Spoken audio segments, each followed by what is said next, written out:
Hey, welcome back everyone to the Black Brain Trust. This is episode 119, Geopolitics. I'm here with my co-facilitator, Lionel. Hello, everyone. How you all doing? How you doing today, Mike? I'm good, brother. Yourself? Thanks for asking. All right. Um, so today, if you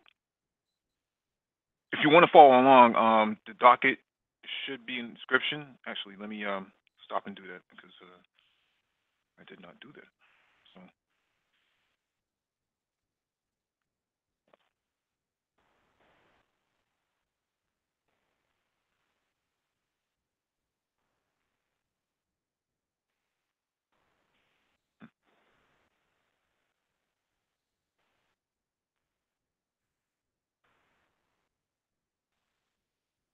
this is really slow.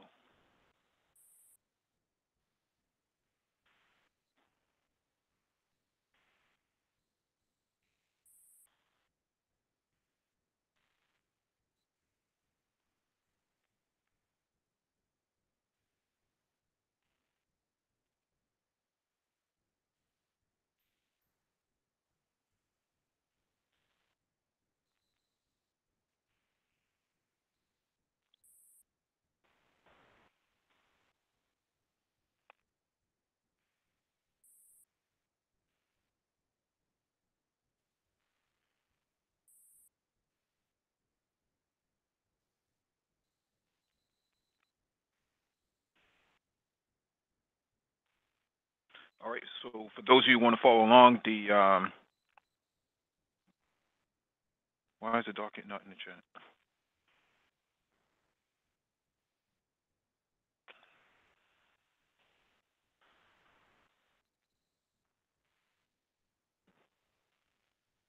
Where's my video?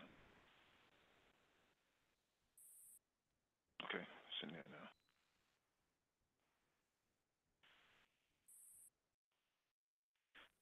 Okay, so if you want to follow along, the docket is actually in the description beneath the video, and we will get started. Well, now, how was your New Year? Oh, my New Year was cool. It was nice and relaxing. How about Okay, yours? it was all right. All Can't right, all complain. right. Can't complain. We're here.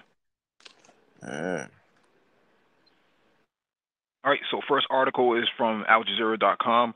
Russia criticizes Israel for gross violation in Syria strikes. Moscow accuses Israel of endangering civilian aircraft after F-16 jets launch assault on targets in Damascus.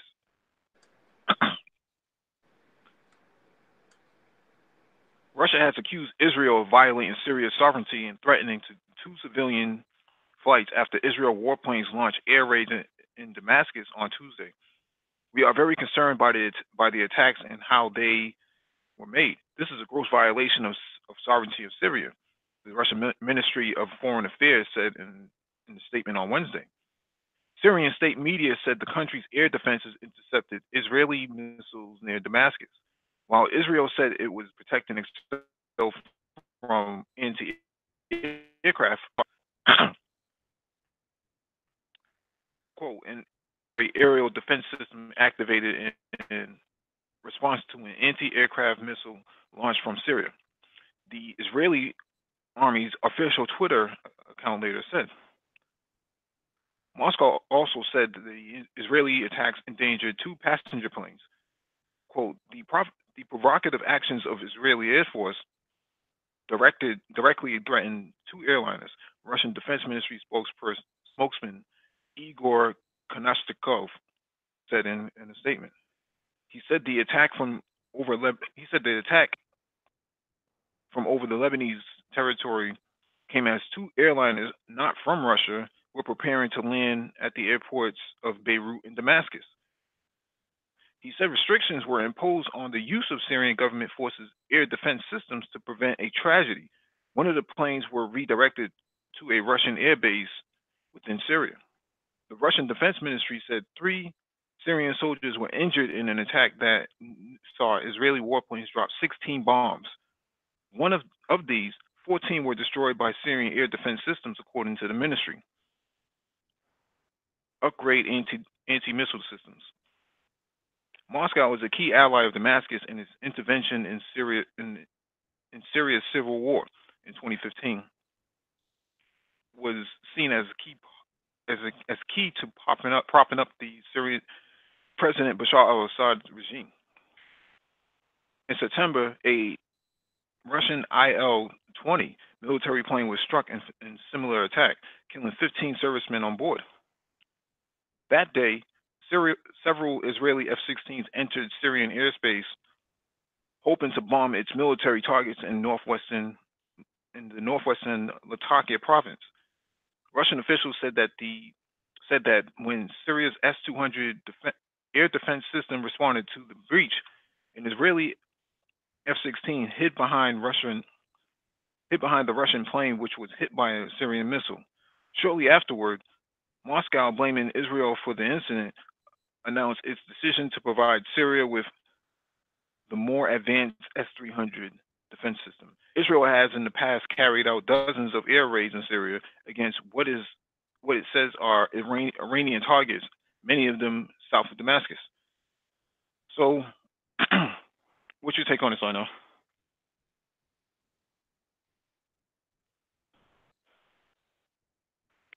All right, I'll give my opinion on this. Oh, my bad. It was interesting. I saw the video that was attached to the article, and in the video it also stated how Russia turned a blind eye to Israeli attacks in Syria, some 200 attacks. Then reading this article, how Syria now has the surface-to-air missile to turn to the S400s, right? Or the S300s? S-300. S300s now. I'm not saying that. What I'm thinking is Russia used a legitimate attack drill launched and used that as a backdrop to say, hey, because of this, we are giving Syria these S-300s. Mm-hmm. That's what I'm thinking. Well, Syria was supposed to get the S-300s in 2011. The United Nations Security Council vetoed Syria getting it because of the protests. So there was a arms embargo on Syria. So they were supposed to get it before. They didn't get it, so now they're going to get it regardless of what the United Nations has to say, right? Their sovereignty is under attack. So the way Russia sees it is that we had a deal on the table, and we're only going to take so much because they're going to try to take advantage of it. They being the adversaries of Syria. Okay. Now you fire 16 missiles into a country like that, that's not just an act of aggression. That's war. You're declaring war, right? And for the most part, Syria hasn't attacked Israel in some decades. They haven't actually crossed into Israeli territory of the occupied Golan Heights in quite some time. It's been a long time since they've done something like that. I would probably say go back to the 70s. So as it stands right now, this sort of aggression is to me, it gives license to Syria to do whatever they need to defend themselves, and it's a shame that Russia hasn't done more. If that was the United States and someone was attacking, a U.S. ally, the United States will come, in full defense. But when it comes to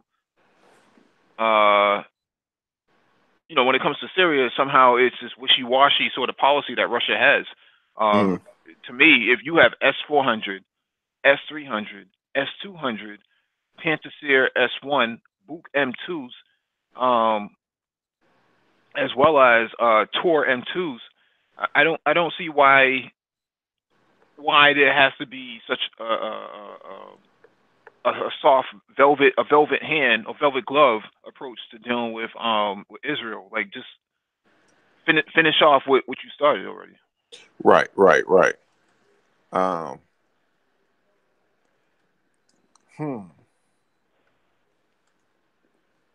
Okay. Okay. So with these now that Russia is giving Syria these S-300s. Obviously, Syria has now asked the capabilities to protect their airspace. What? I'm trying to figure out how I'm trying to say what I'm trying to say. I got it in my mind, but it's not coming out verbally. Mm-hmm. Yeah. I'll skip it. Okay. Well, Syria is pretty bogged down with, dealing with ISIS and dealing with other domestic issues. They lost half of their military to the war, so Israel's taking advantage of this by basically forcing Syria's hand. And realistically, if you look at the targets that they're going after air defense systems. So Right. they're trying to overwhelm their air defense systems so that they're not usable for the Syrian Air Force. That way, Israel has clear. Israel is basically creating a pseudo no-fly zone where only their jets can actually fly off into Syria. Where because if the air defense systems have been taken out, the air defense batteries have been taken out, then there's nothing that Syria can do, and therefore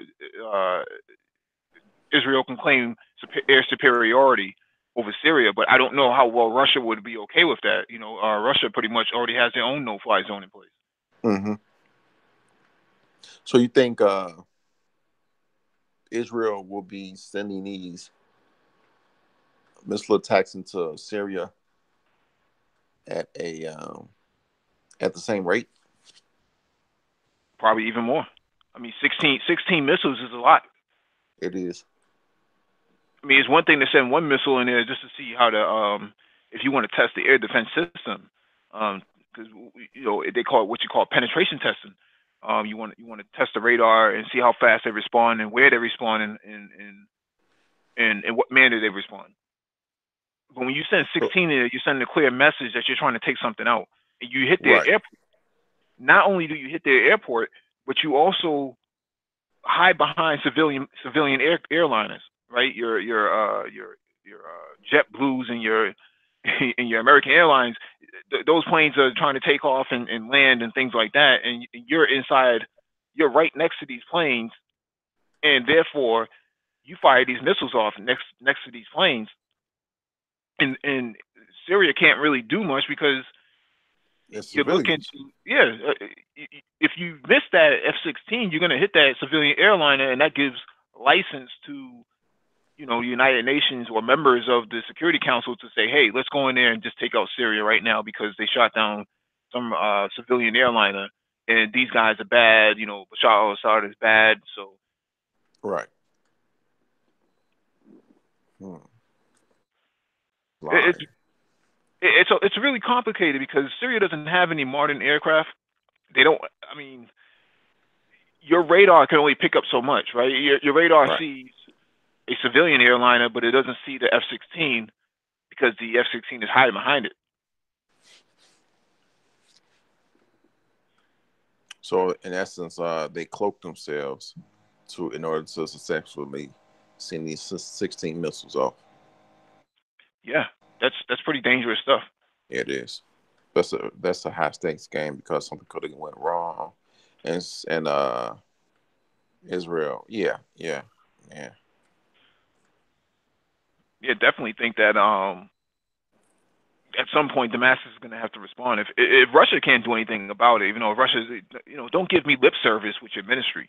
Don't just say, well, you guys are bad. You shouldn't be doing this. You shouldn't be doing that. No, something needs to be done. Mm-hmm. Well, we'll see. Yeah. But this was a dangerous game by Israel. Well, they like to walk on a razor's edge. Yeah.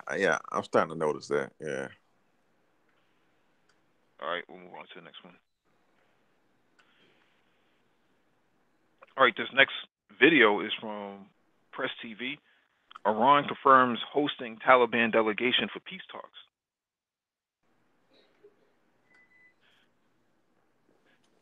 Foreign Ministry spokesman Maram Qasimi told reporters in Tehran on Monday that the extensive meetings between Iran Deputy Foreign Minister Abbas Araki, and the group on Sunday were coordinated with the government of Afghanistan.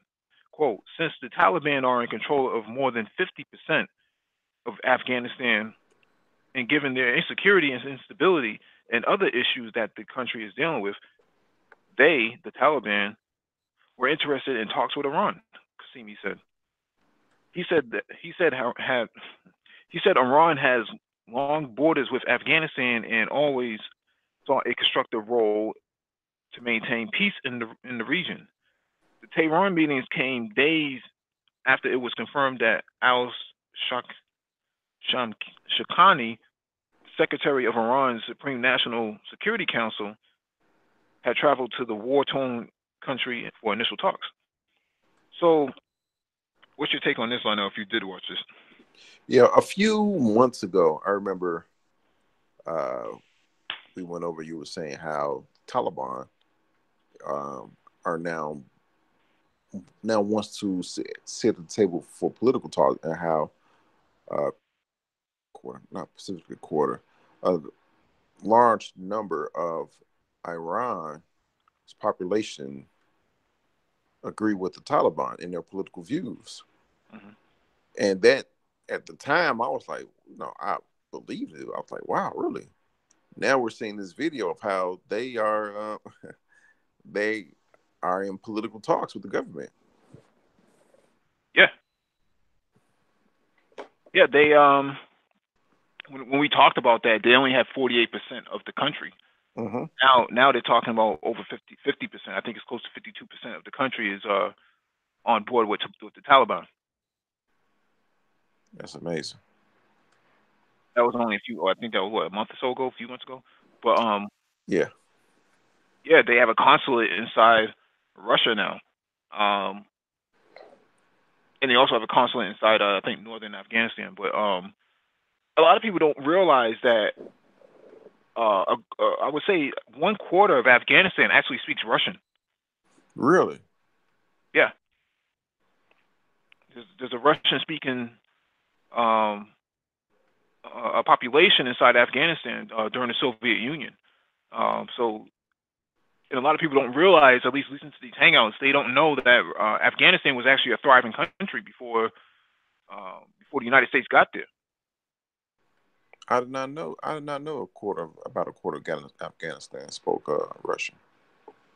Yeah, it's a pretty high demographic. They probably on the older side, right? So they're they're the baby boomer generation.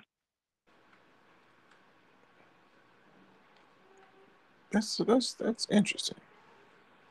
Wow. Mm-hmm.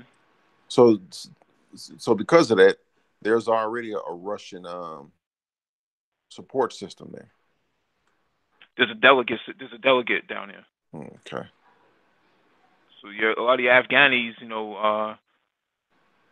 they're not these guys that's sitting around with towels in their, around their heads and sandals. There's actually some well-educated Afghanis who did travel to Moscow during the Soviet Union after World War II, and were very well educated. Mm-hmm.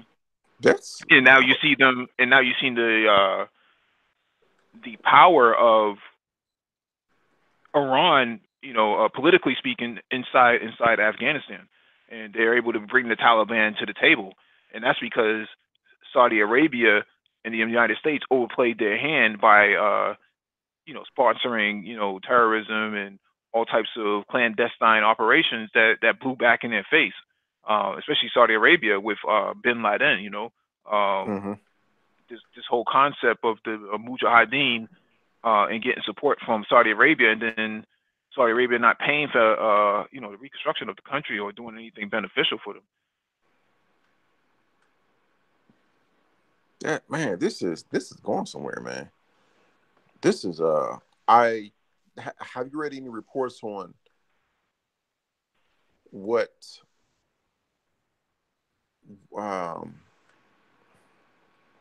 they want in terms of policy? You saying Afghanistan? Or the Taliban? Taliban, yes. I think the Taliban just want political power. Mm. Now, Well, the Western narrative is that, well, they want to go back to, riding horse and buggy and stuff like that. No, it's not really the case. nah, It's I not don't really believe the that. case. No, that doesn't even make any sense. I think they just want their main focus, from my understanding, is that they want Europeans out of their country. They do not want Europeans there. Okay. Let's say they get in the office, and that's one of their political goals, Hmm. and they start doing that. That could start a major backlash with the West, In what way? uh, kicking Europeans out of their country. Hmm. Well, I mean, what value do the Europeans really bring? I mean, they're not. I mean, you got guys with guns there, but who's building the water filtration systems? Who's helping out with the farming aspect, right? The agriculture aspect. Afghanistan has people that need to eat.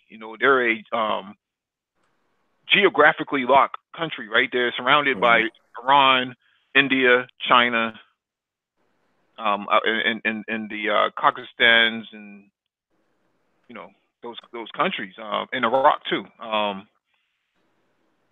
So there's an urgency to actually have some form of stability in the area, because if you have a failed state, basically a massive ghetto, they're gonna stop pouring across your borders, and they're gonna come with guns, because everybody doesn't people may not have a plate of food, but they do have guns. So Hmm. Okay. Yeah, well, I'm interested to know when they are closer to the political talks, when they start going on. What are their what all do they want?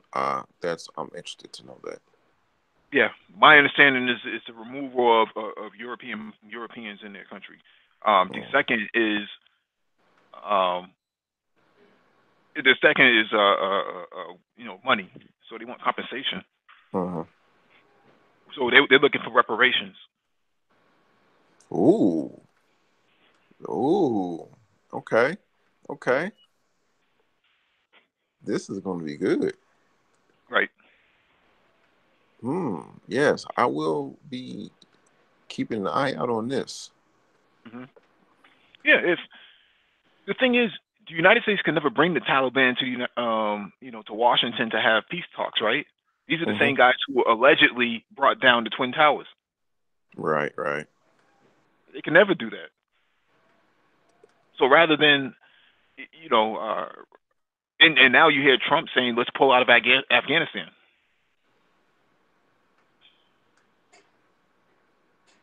Yeah, So the yeah. United States has themselves in a pickle where they can't talk to anybody, because for the most part, um, they're your sworn enemy. So you can never sit down and talk to these people. And if Oh, my bad.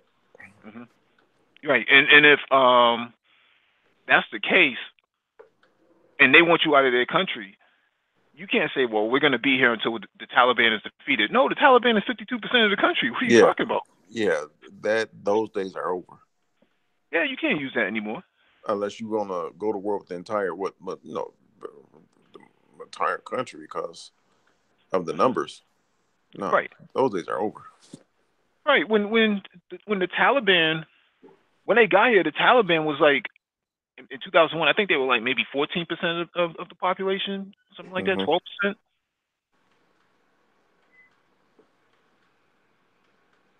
Man, over time they just grew and grew and grew. Well, the thing is, the more the United States stays there, the more people see the reason to join them. Yeah, But and now, I've heard, I've heard that often. mm-hmm. I've heard that often. Hmm. So if you want to defeat the Taliban, maybe you should leave. Yeah, and they'll do it. Right, but you have these contractors inside. inside of Afghanistan working for on behalf of the United States, and they're getting a pretty penny, so they see no reason to leave. What are you going to do with all that surplus? And plus, Russia is not going to. The way the United States got into Afghanistan is through Russian airspace. So now that you're not on good footing with the Russians, how are you going to get out? Can't get out through Iranian airspace. So you have no choice but to leave all your military hardware behind. And do you think the United States is going to leave that? Well, they would leave it behind because it's probably cheaper, right? It's probably cheaper for them to leave it there than to pick it up and take it back. It depends on what it is. Right. I mean, does it make sense to bring back all these old Humvees or just turn it over to the Afghan government? No.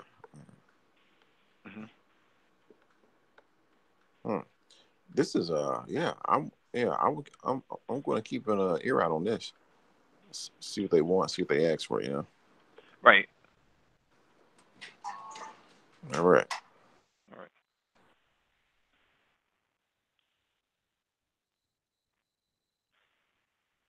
What happened?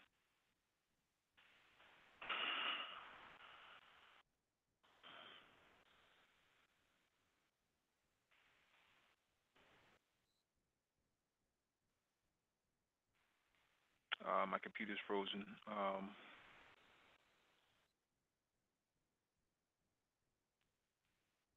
Just give me a second here.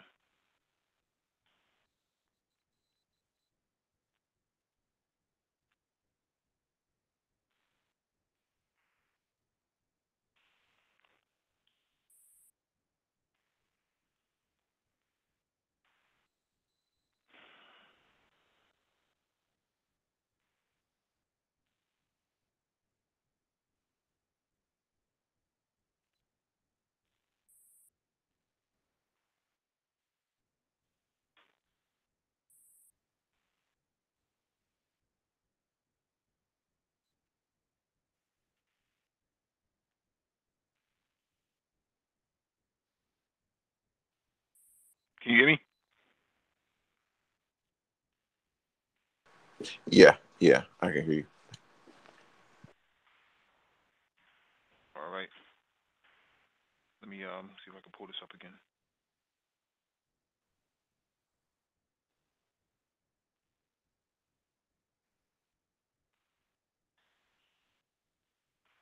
All right, this next article is from the New York Times.com. Is Haiti awakening to change? For months, an anti-corruption movement has been growing and aided by social media and peaceful street protests. But tensions are rising as the government turns to repression. I don't want to read this whole thing because I thought Jack would be here to actually get on here.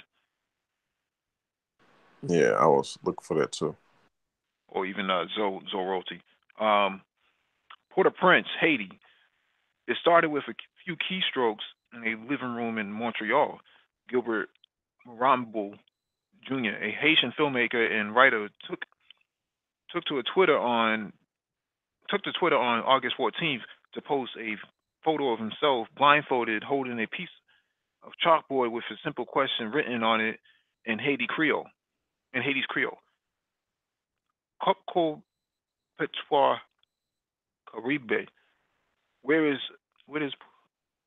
Petro Caribe money? Interesting. He was referring to funds that had gone missing from some $2 billion in low interest loans provided by Petrocaribe, a Venezuela-led oil purchasing alliance of Caribbean states since 2008 to help Haiti's economy. It became a critical emergency resource in 2010 when an earthquake devastated the country. A few days after the Harambe tweet, the popular Haitian rapper K-Lib tweeted his own picture using his hashtag PetroCaribe Challenge on the 18th. An informal group of young Haitians who organized on Twitter and Facebook decided to make promoting the hashtag their first public action. The movement continues to build momentum, and the campaign has hit Haitian streets. on October 17th, huge crowds of Haitians from all sectors of society peacefully demonstrated with banners and shirts demanding an answer to Mr. Morambe's tweeted question, which is still trending. The result has been a remarkable challenge to the legacy of corruption and misgovernment that Haitians share and have felt powerless to effectively counter for many decades. The big question for this tiny, impoverished country has become whether the current movement will push the political scene toward functional democracy or drive government into a new cycle of repression. What do you think about this, Lionel? Haiti has gone through a lot of controversy within the past since the not the French Revolution, but since the Santo Domingo Revolution. Um, then the article brought up Papa Doc and Baby Doc and how everybody, not everybody, but seemingly all of the presidents just been either brutal, Mm-hmm. embezzled money, and both how Haiti is a model of a kleptocracy. Kleptoc that Kleptocracy? type of kleptocracy government, and 20 billion that was stolen. Golly, that everything that's going on is coming to a head. Mm-hmm.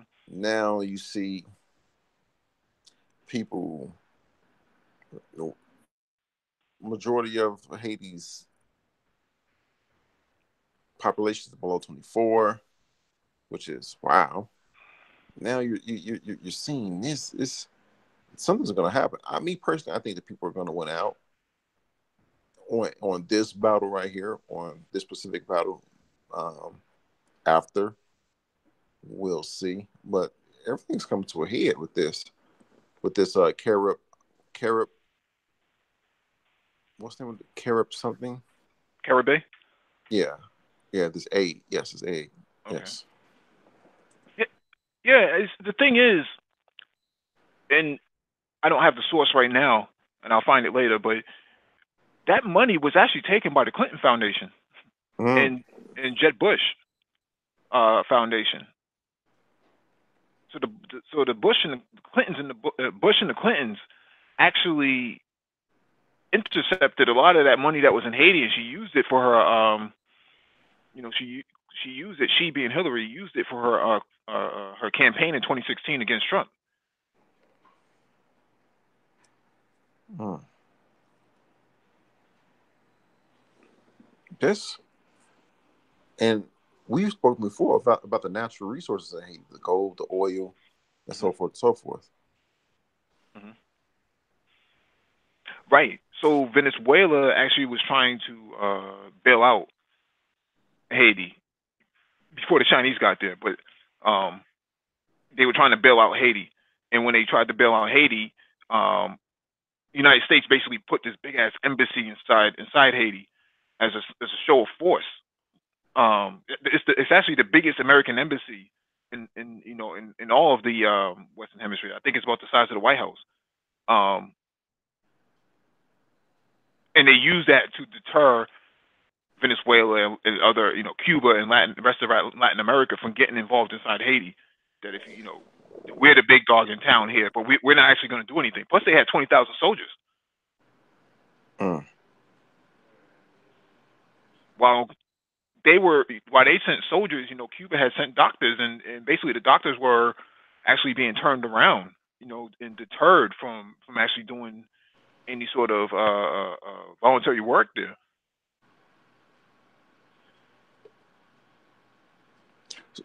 And I remember you had Haitians in America. To go back to this last point, you said demonstrating how the Clinton Foundation stole the money, and people are finding out. People are digging the requisite depth to find out, where the water's going, or in this case, where the money's going. They're going to find out because they're upset. They're fed up with all of this.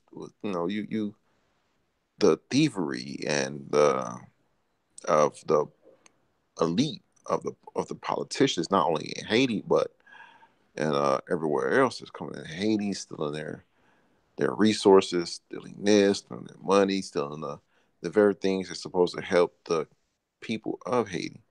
They're tired of it, and you have these younger people that are doing this. So they only thing they've known is just a broken down Haiti. So yeah, Yeah, it's really infuriating because Haiti could actually be, you know,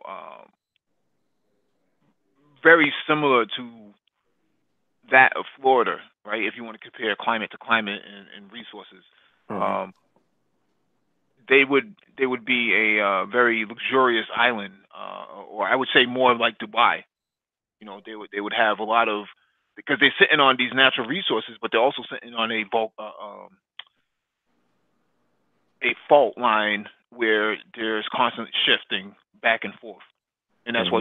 that's why you had the original earthquake because some shifting happened, and the way the island, you know, the way the structures are set up on the island is basically not earthquake proof at all. You know, it couldn't handle a few tremors, let Right, alone a earthquake at the magnitude that hit it.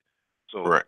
um, the volatility of the island makes it, you know, difficult, you know, for new infrastructure to get built. But if any infrastructure was to be built, it would have to be built in a fashion that's Similar to LA. yes, very similar to LA, but you know, but if you have people looting the island, basically plundering it, you know, the United States went in there and rewritten the constitution of Haiti so that Mm. they could buy the land, where typically before the constitution said that no outsiders could buy the land. That was to keep the Europeans out and keep the land inside the melanated people's hands. And the problem is you had, you know, the Dominican Republic, the government of the Dominican Republic, who helped facilitate the overthrow of Haitian governments. Hey, Kylie, they rewrote the Constitution. Yeah, the United States literally went in there, I believe, either before World War II or after World War II, and rewritten the Constitution so that they can come in there and buy up the land But or take the land. that's the fault of greedy people that's leading the country that will allow that. Well, they didn't allow it. They came in with guns. The United States invaded the country. Yeah, guns do make a difference. Right. So I mean, the issue is that the people in charge are nothing more than puppets, and you know the people on the ground, you know, can't really, you know, they're being silenced for the most part. But I mean, social media is starting to change that now. Mhm. What's going on, Paul Bryan? How you doing? Hey, what's going on? Hey, fellas, how are you? All right. You have anything you want to add to about this article about Haiti? Man, I have about 10 different places that I could start, but the first place that I will start, where is whatever the official number is, 1 billion, 2 billion, Mhm. 800 million raised by the Clinton Foundation going. Mhm. The very same Clinton Foundation that Clintons that black people still love. Mhm. Where is the X amount of money raised by the Red Cross going? Mhm. All right, it is part and parcel of the Monroe Doctrine of the Manifest Destiny. The United States weakens and destabilizes every nation on this side of the planet. Absolutely. And you see it done to perfection here in Haiti. It's like the Haitian people are still paying for the Haitian Revolution back in 1804, 200 Mhm. years later, or well, 100 plus years later. I'm sorry. But it's sickening when you really look at it. The corruption is absolutely rampant, and you. I heard you mention about the government of the Dominican Republic.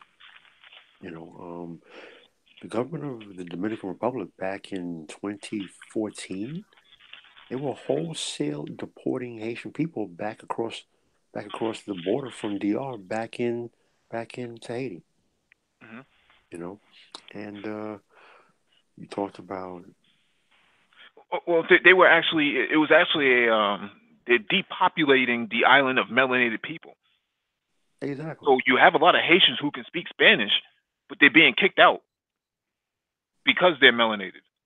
So there's a lot of racism as a policy, as a domestic policy to get rid of all these Haitians. Now the other portion of it is they're starting to take um, some of the land from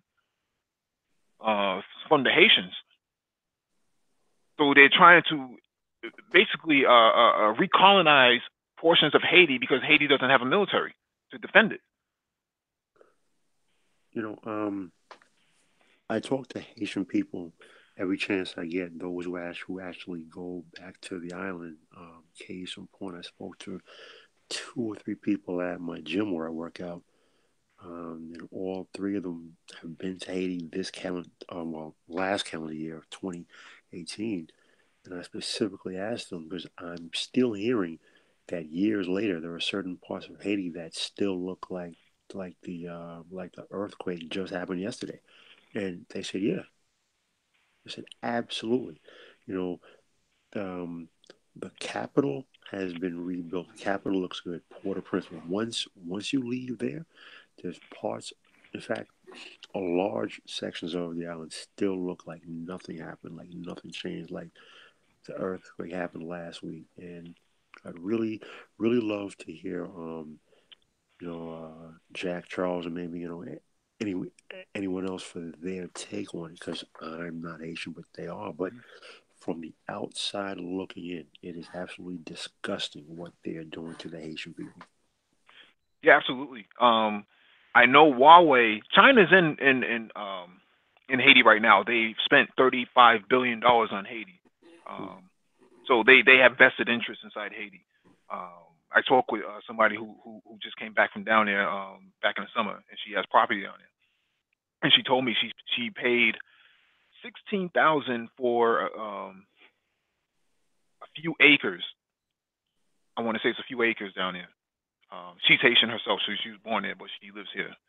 Right. And she said now that the Chinese are there, and that the Ecuadorians are there, and that the Venezuelans are there, everybody's there except for Black African Americans. She said the value of the land has went up almost twofold. And so now her land, the plot of land that she has, is worth something like $100,000 now. Well, my take on that initially would be good, but my next take, as usual, is okay. Why are those nations there? Because nation states very rarely do anything for other nation states that are not in their own self interest. You know, so it's curious to see how it's going to play out. I would like to see Haiti be turned around. Most people don't know the Haitian government as of 2018. They are still, at least on paper, they're still on the hook for payments back to the government of France because some deal was worked out whereby Haiti had to pay France for the losses that France incurred at the hands of Haiti during the Revolutionary War. So they actually had a case back in 2004, if I remember correctly, Okay. that was brought to the international court, and they were let off the hook for that. Oh, okay, okay. And I stand corrected. Good. you stand corrected in one area. So the other issue is that France actually owes Haiti $23 billion from 2004. Mm. That they and right after that, they overthrew the Haitian government. So the Dominican Republic helped facilitate the overthrow by allowing gun trafficking to come in, where you had 80 terrorists who were Haitian come in and overthrow the government. And then they took Aristide out and brought his ass to the DRC, and no one's ever heard from him again. So um, on a U.S. Military C-130 Hercules. So as it stands right now, China's inside Haiti right now, basically building up all the infrastructure, all the roads, hospitals and colleges and stuff like that, universities and stuff like that. I think they're going to be in there for the long haul. But there's a lot of things that can be done. I want to say that Huawei is actually bringing fiber optic cable into Haiti from Venezuela. I could be wrong about that, but I think they're coming from Venezuela with it. Okay, good. You know this. Sorry, that's good. That's good to hear. I'm not too well versed on the most recent updates on Haiti, so you know that's why I would really rather defer to Jack Charles or anyone else, but you know it's just I shake my head, you know, every time I see that everything that this country does to Haiti and has done to Haiti, and it just never stops. Yeah, Tony Rodham, who was Hillary Rodham Clinton's brother, is inside Haiti, stealing all the resources. Now, the reason why other countries are there in Haiti is because they also have contracts inside the Dominican Republic. Mhm. Dominican Republic has diamonds and gold and things like those other natural resources there too, and they're getting it for cheap from the DR because the DR is so corrupt, politically speaking, that they're taking money under the table. So they're doing an 80-20 split. So the government gets 20%, and you know Venezuela gets 80%, or Ecuador gets 80% of those resources. Never. Because it's so corrupt. Wow. They want the same deal out of Haiti, but the problem is, they speak Spanish, right? Venezuela and Dominican Republic speak Spanish, right? So when you come into Haiti, you can't really work out that sort of deal, right? It's different linguistics, different culture, but they're able to plunder the island because there's no military to defend it. That's true, but what I found out from a lot of Haitians who were born and raised in Haiti, a lot of educated Haitians speak Spanish because they live on the same island. So that whole thing about the language barrier from their side, that's really no excuse from their side. Yeah, but they're not the ones making the deal, right? They're not the ones in charge. Oh, right, true. They're not the ones in charge. We're gonna have to do a Haiti hangout for one of our geopolitics nights, and see if we can get Don Calypso, Jack Charles, and Zoe Royalty, and a couple other cats in here who speak the Creole, you know, who can really put it down, and we can just really chop up game.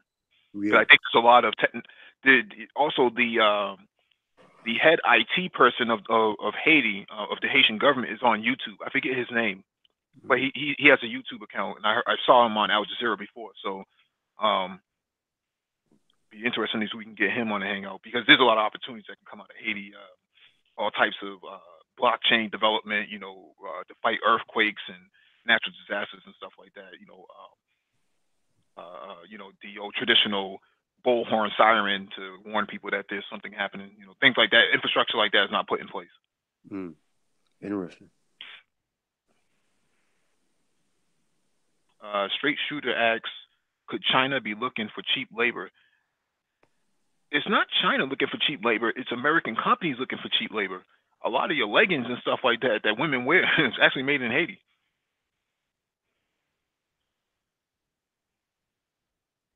A lot of your Old Navy, Gap, Banana Republic, that stuff is made in Haiti. It doesn't say that though. This says like it's made in America, but they can get away with that. How is that even possible? What do you mean? If it's made in Haiti, how can they tag it made in America? I don't follow. Because they're sweatshops.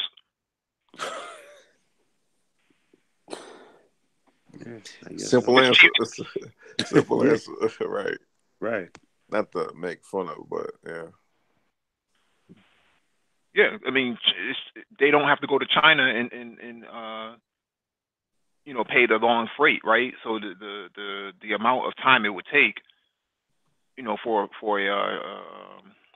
ship to come from China, to come from Beijing or Shanghai to America would take, you know, exuberant amounts of time, like 2 weeks or something like that. or 10 days or whatever it is. Well, if it's in Haiti, all they have to do is just put it on on a boat, and one day it's over. It's over into the United States, and they don't have to pay the tariff. So that's what they're looking at. And now that Trump has put tariffs on China, that those American companies are making out 99% profit. And these Haitians are only making 75 cents on the day. Not 50 cents an hour, but 75 cents on the day. That's disgusting. It is. And you can thank, everyone's favorite potential presidential candidate, Hillary Clinton for that. Well, you know what? You're right.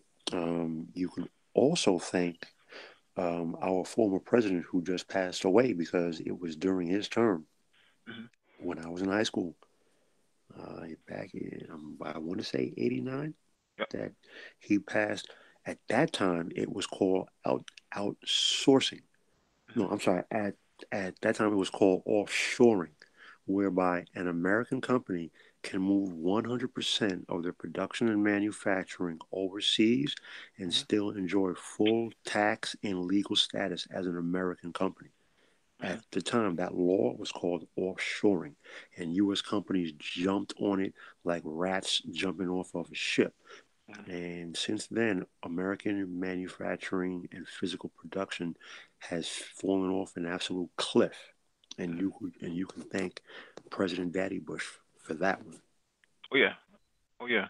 I would go back to Nixon too, because when Nixon's travel to China actually allowed the export of making screws and other small goods to be manufactured in China and not in America, and that's where you started seeing the first exports. That's what gave China the manufacturing power. Was these small items that can be manufactured in China, and now you see all the craftsman's tools being manufactured in China now. Yeah, you're right, and they suck. I'll tell you that now, as a person who actually works with tools. They suck. Those Chinese tools made in China, they're horrible. That's why I don't use them. Strictly American made for what I do. All right, let's go to the next article. This one is from the diplomat.com. China's S400 air defense system intercepts ballistic target 250 kilometers away.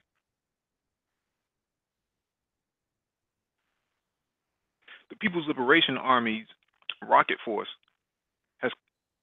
has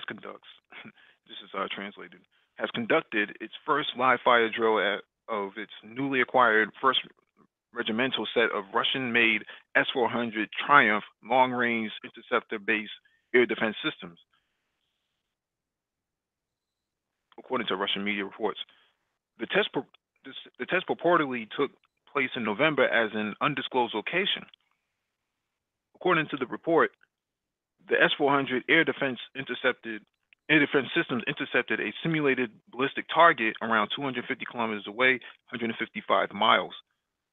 According to the report, the People's Liberation Army Rocket Force actively used jamming equipment to test the S-400's ability to operate in an electronic warfare environment. None of the information above could be independently verified. Thank you. The S-400 air defense system is reportedly capable of engaging up to 36 targets simultaneously, including standoff jammer aircraft, airborne warning and control system (AWACS) aircraft, and both ballistic and cruise missiles, as I explained previously. I'll skip the middle area. The missile most likely used in the test is a 48 Nancy 6 Delta Michael. So basically a 48 N6 DM, 48 N6 E3, an upgraded variant of the 48 N6 E2.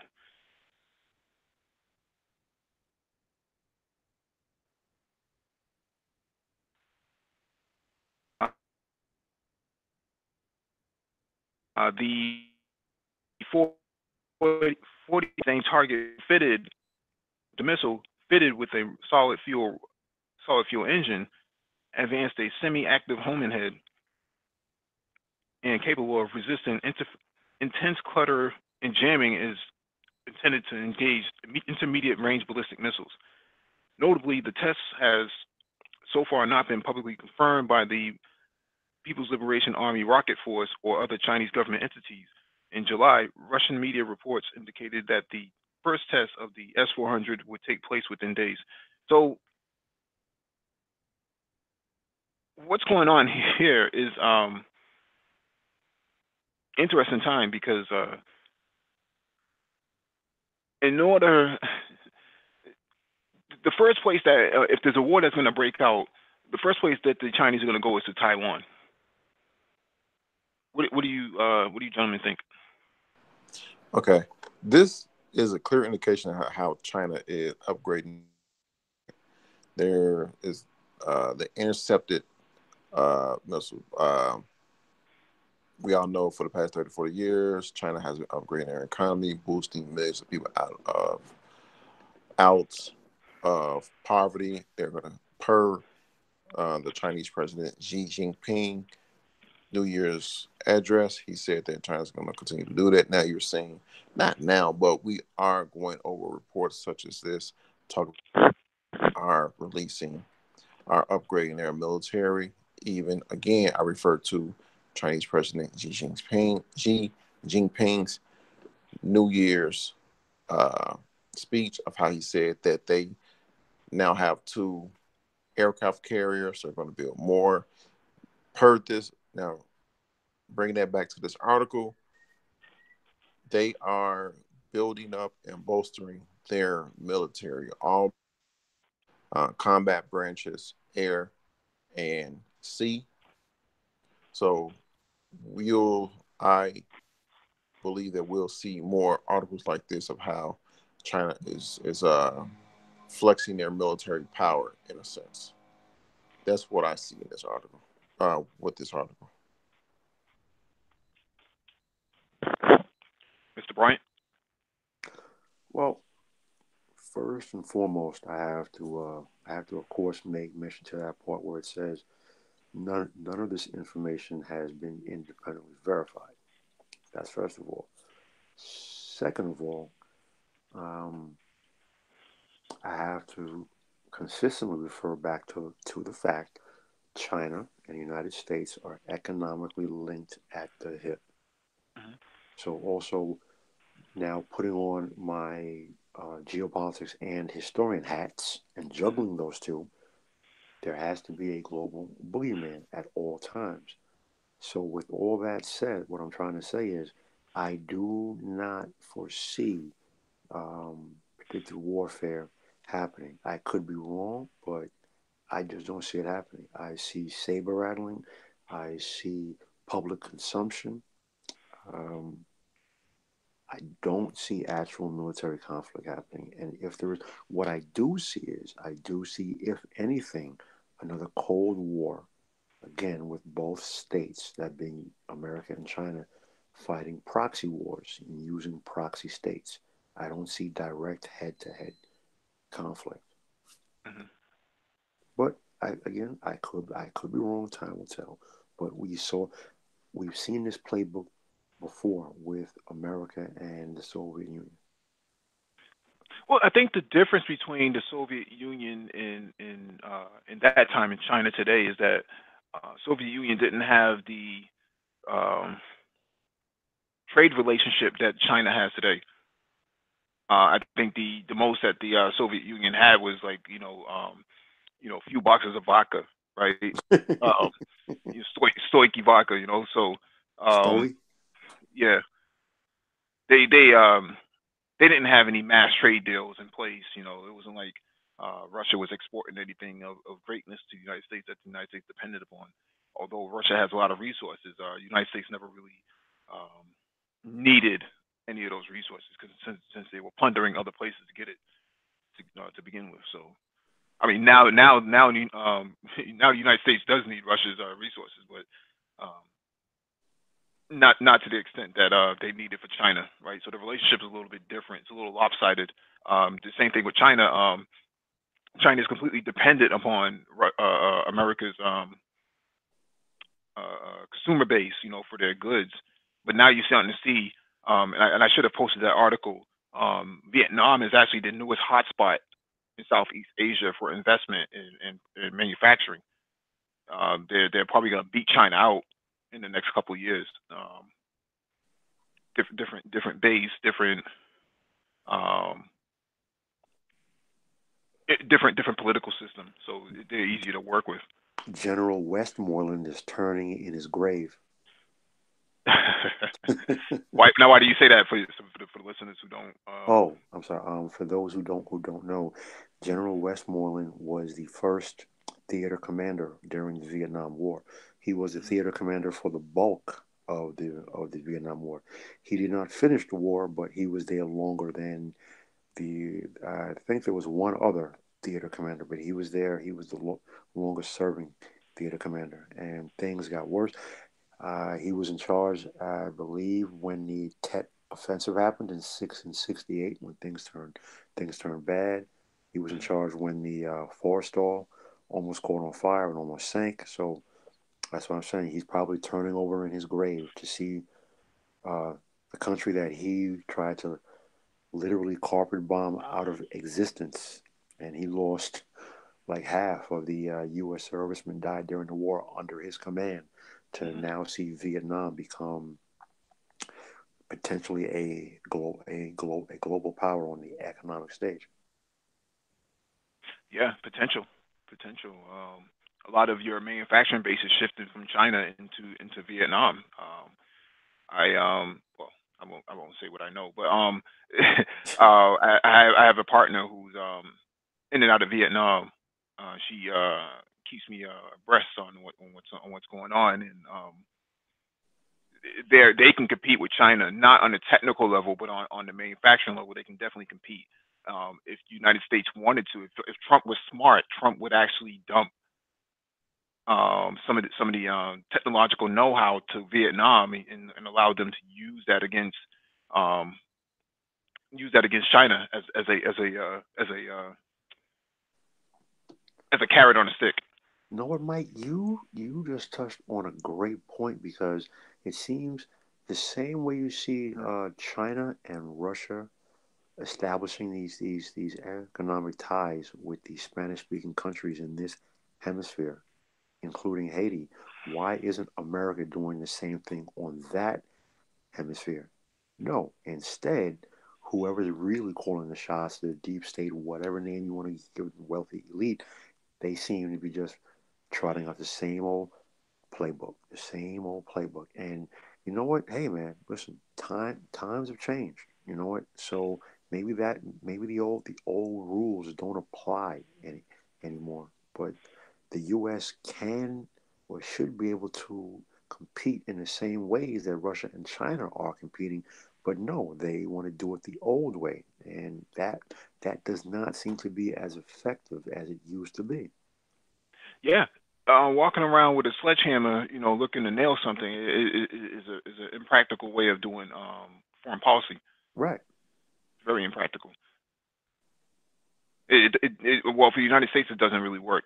They probably get way more bang for their buck by propping up people with exchanges. I think the problem with United States is that they can't get over the loss in Vietnam, so they just see it as you know we don't acknowledge you like that. Even though they tried, under Obama, they tried to build a relationship with Vietnam, and that didn't work out too well.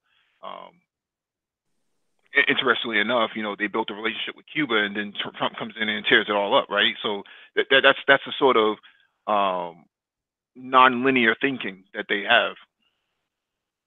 Exactly, and that would have been the perfect opportunity because when President Obama went down there and Mhm. said what he wanted to do, you know, I took a wait and see attitude because so much of so much of the U.S. trade embargo against Cuba has been written into actual law that Hmm. no president can just reverse everything. Things have to go to Congress, and actual laws have to be repealed to completely dismantle the trade embargo. But Trump came in, boom, just like you said, like he's basically reversed almost everything that Obama did. And it seems to me, to come back to the point that you just made, Hmm. the U.S. has the opportunity to do the same things that Russia and China are doing, making economic and political deals, as opposed to the old sledgehammer, throw the U.S. military around, weaken and destabilize governments, use the intelligence agencies, and do it that way. That countries are not responding to that anymore, Because and it, they're globally connected now. yeah, yeah, Social media allows them to engage in ways that they typically didn't do before during the Cold War. Now, everybody has a phone, everybody has a camera, everybody can see what's going on. YouTube and other forms of social media allows them to communicate in ways that they did not before. I mean, since the Cold War, but uh, there's also a global market in place that would benefit both powers. But unfortunately, Russia is now one of the biggest partners. I think they're the number one partner with Vietnam in terms of trade. Um, China still has issues with Vietnam since the '79 war. That they lost. They never really recovered from that. So it just seems that whoever's calling the shots with regards to U.S. Policies, they're stuck in that 1960s thinking, and it's mhm. it's clearly not working. Yeah, it's people with blue eyes making policies. That's all it is. Because you see Obama tried to make peace with Cuba and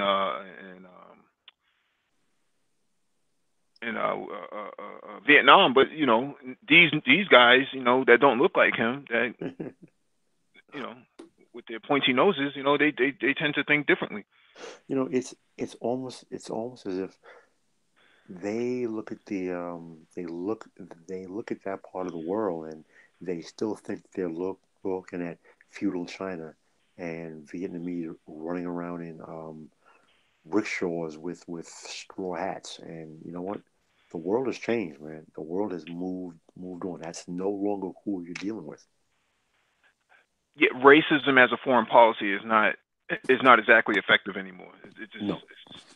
it's a very antiquated way of doing business, and thinking that you're superior to them by your own ideology doesn't really make a whole lot of sense either, because there's no way to quantify it outside of using a sledgehammer or M4 rifle. Right. And the advantages to what you just spoke on. You're right. You whatever whatever advantages, the very same global interconnectedness that the United States has benefited from. Guess what? All of those countries that you stepped on and bashed with that sledgehammer, they've also benefited from that very same global interconnectedness. Hmm. But the old thinking seems to prevail, even though it's not working. Yeah, absolutely. Let me jump to this next article from express.co.uk. World War III. Vladimir Putin to reopen Soviet military bases in Cuba, sparking Cold War II fears. Vladimir Putin is set to reactivate Soviet era military intelligence bases in Cuba, almost 60 years after Fidel Castro and his band of revolutionaries seized power from the U.S. backed Batista on December 31st, 1959. In the darkest days of the Cold War, Cuba was at the center of tensions between U.S. and the Soviet Union, with the 1962 Cuban Missile Crisis bringing the world closer to all-out nuclear war than ever before. Ever since, Cuba's relationship with the U.S. has been frosty at best, and legacy of the island's close diplomatic ties with Moscow remains strong to this day. Now, the island's bond with Kremlin, with the Kremlin is as strong as ever, and current Russian Supremo Vladimir Putin appears hell bent on strengthening it further. Cuban President Miguel Diaz-Canel met with Putin in Moscow in November, saying he wanted to give a new impulse to bilateral relations. The two leaders discussed military cooperation as well as matters on healthcare and tourism. Meanwhile, Yuri Borisov, Russia's deputy prime minister, went on a much publicized visit to Cuba the same month. Interesting. Borisov, who oversees Russia's military-industrial complex and military technical relations with foreign countries, agreed on contracts of more than 200 million euros in the military sphere alone. That's a picture of the satellite dish for listening and receiving. It's a monitoring site. The Jamestown Foundation, a Washington-based research institute, launched as a platform to support Soviet defectors, believes it could indicate a move to reopen Russian military sites in Cuba. The foundation's reads, this led to speculation in both Russia and the West that this meant Moscow was about to reopen the Lourdes monitoring site that it closed 16 years ago and possibly open additional bases on the island as well. The think tank added that reopening the base would duplicate rather than significantly add to Russian ability to monitor U.S. activities in the Caribbean. However, the report stated, if the Kremlin leader should decide to establish additional bases in Cuba, as some Russian commentators are now suggesting, that would be a different matter altogether, particularly if he succeeds in his goal. Lieutenant Colonel, I'm not even going to be able to pronounce his name, a Russian military expert who served in Cuba during the Cold War, said deepening of cooperation between Moscow and Havana was entirely expected. It comes as the U.S. claims Russia has been violating deals of the 1987 INF Treaty by building a new cruise missile. The treaty means that neither country is allowed to build ground-launched ballistic and cruise missiles with ranges of 500 to 5,500 kilometers. While earlier this month, it emerged that the Kremlin will deploy Tu-160 strategic aircraft in Venezuela, further raising tensions with Washington.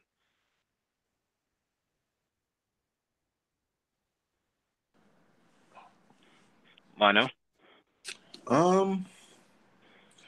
Obviously, people don't know. If just selective hearing from the article, Cuba was in the middle war between the old Soviet Union and America. Those bases were last abandoned, the very last ones back in 2003. I think the article said. Now Putin and Russia wants to repopulate those bases. So that means Russia is going to be at the doorstep, 90 miles away from U.S. territory, from states. I don't see how this cannot be just taken by America, be taken as something, hey, we need to say, hey, not war, but be more alert, be more aware because of this.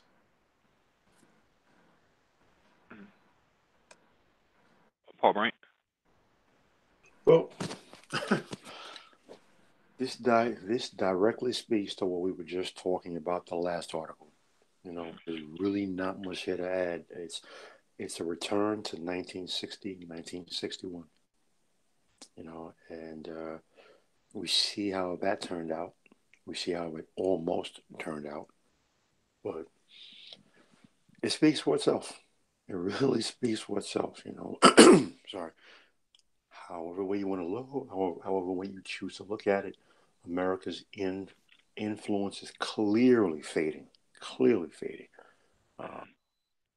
I'm not one who subscribes to the theory that America's crumbling, because I don't think it is, but the influence and the fear that other nations have is clearly, clearly falling off a huge cliff. And I don't see the U.S. military responding favorably to this in any way. The Trump card, no pun intended, is how the current administration responds. And from what I've seen, it's going to come down to whoever's pulling the strings and really making the decisions behind the White House, how they respond, because it seems to me as if whoever's calling the shots, man, they just, I don't know, it's crazy. This could have been avoided had they lifted the blockade on Cuba. I think that's what Obama was trying to do. Absolutely. This could have been avoided. But the thing is, they don't mention in the article, but Russia actually wiped off $30 billion of debt from Cuba that they owe to Moscow. I did not know that.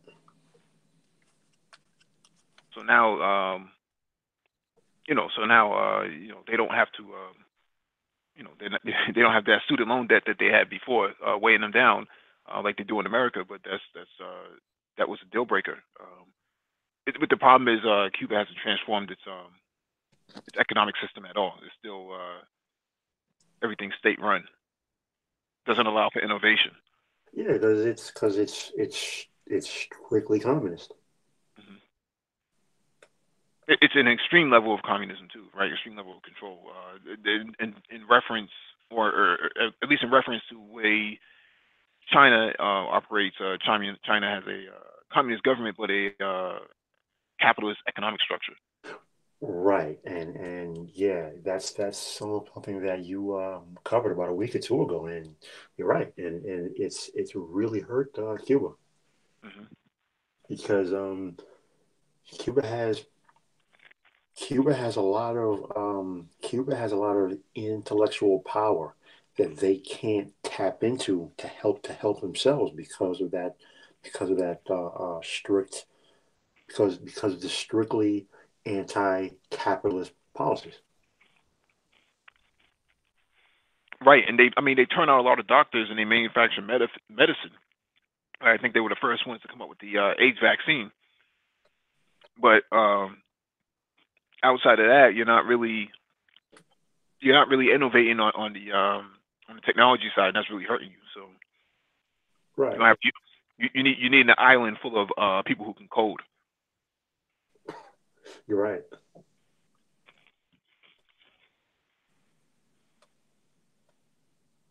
Um, Bama's very own Speak says in the next 15 to 20 years, a lot of these old guys controlling policy are about to die off. You know what? That's very true, but you have to understand something. They have a lot of acolytes. Okay. Uh, a person like guys like Cheney, Wolfowitz, um, those guys are old. But guys like Pearl, those guys are young. All right, they have a lot of acolytes. They have an established engine. So yes, even though those old guys will die off, their acolytes are firmly entrenched. So that thinking is not as likely to change as you think it will.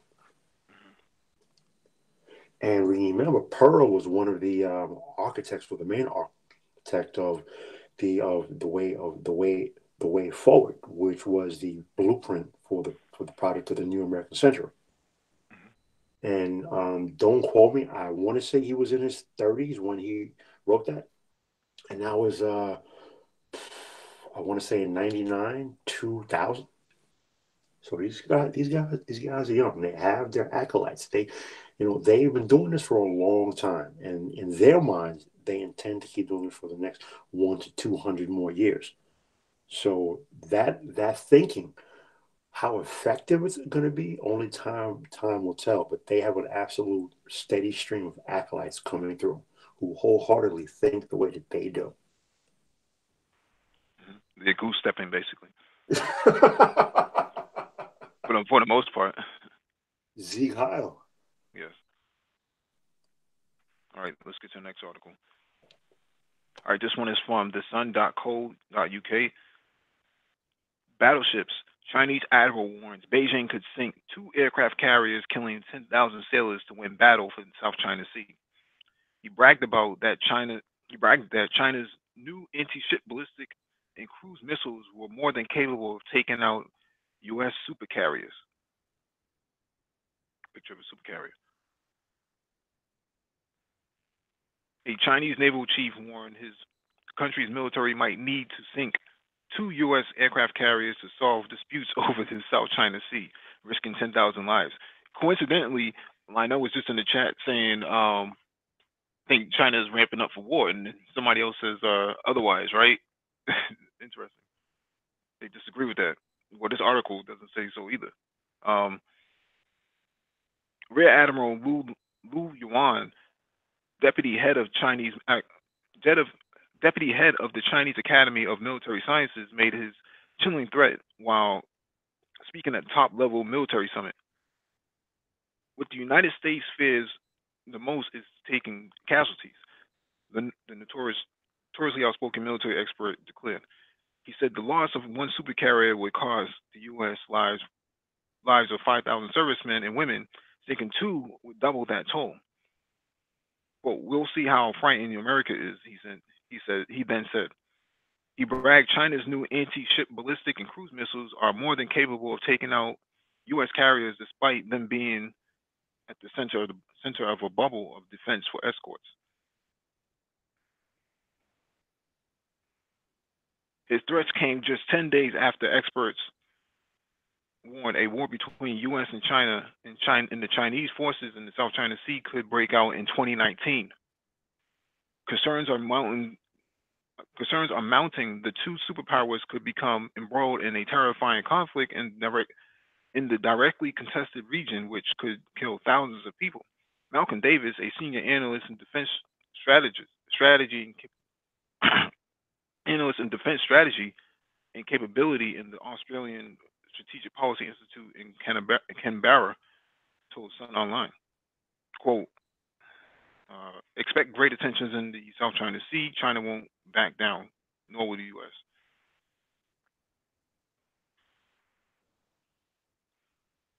Let me just scroll down.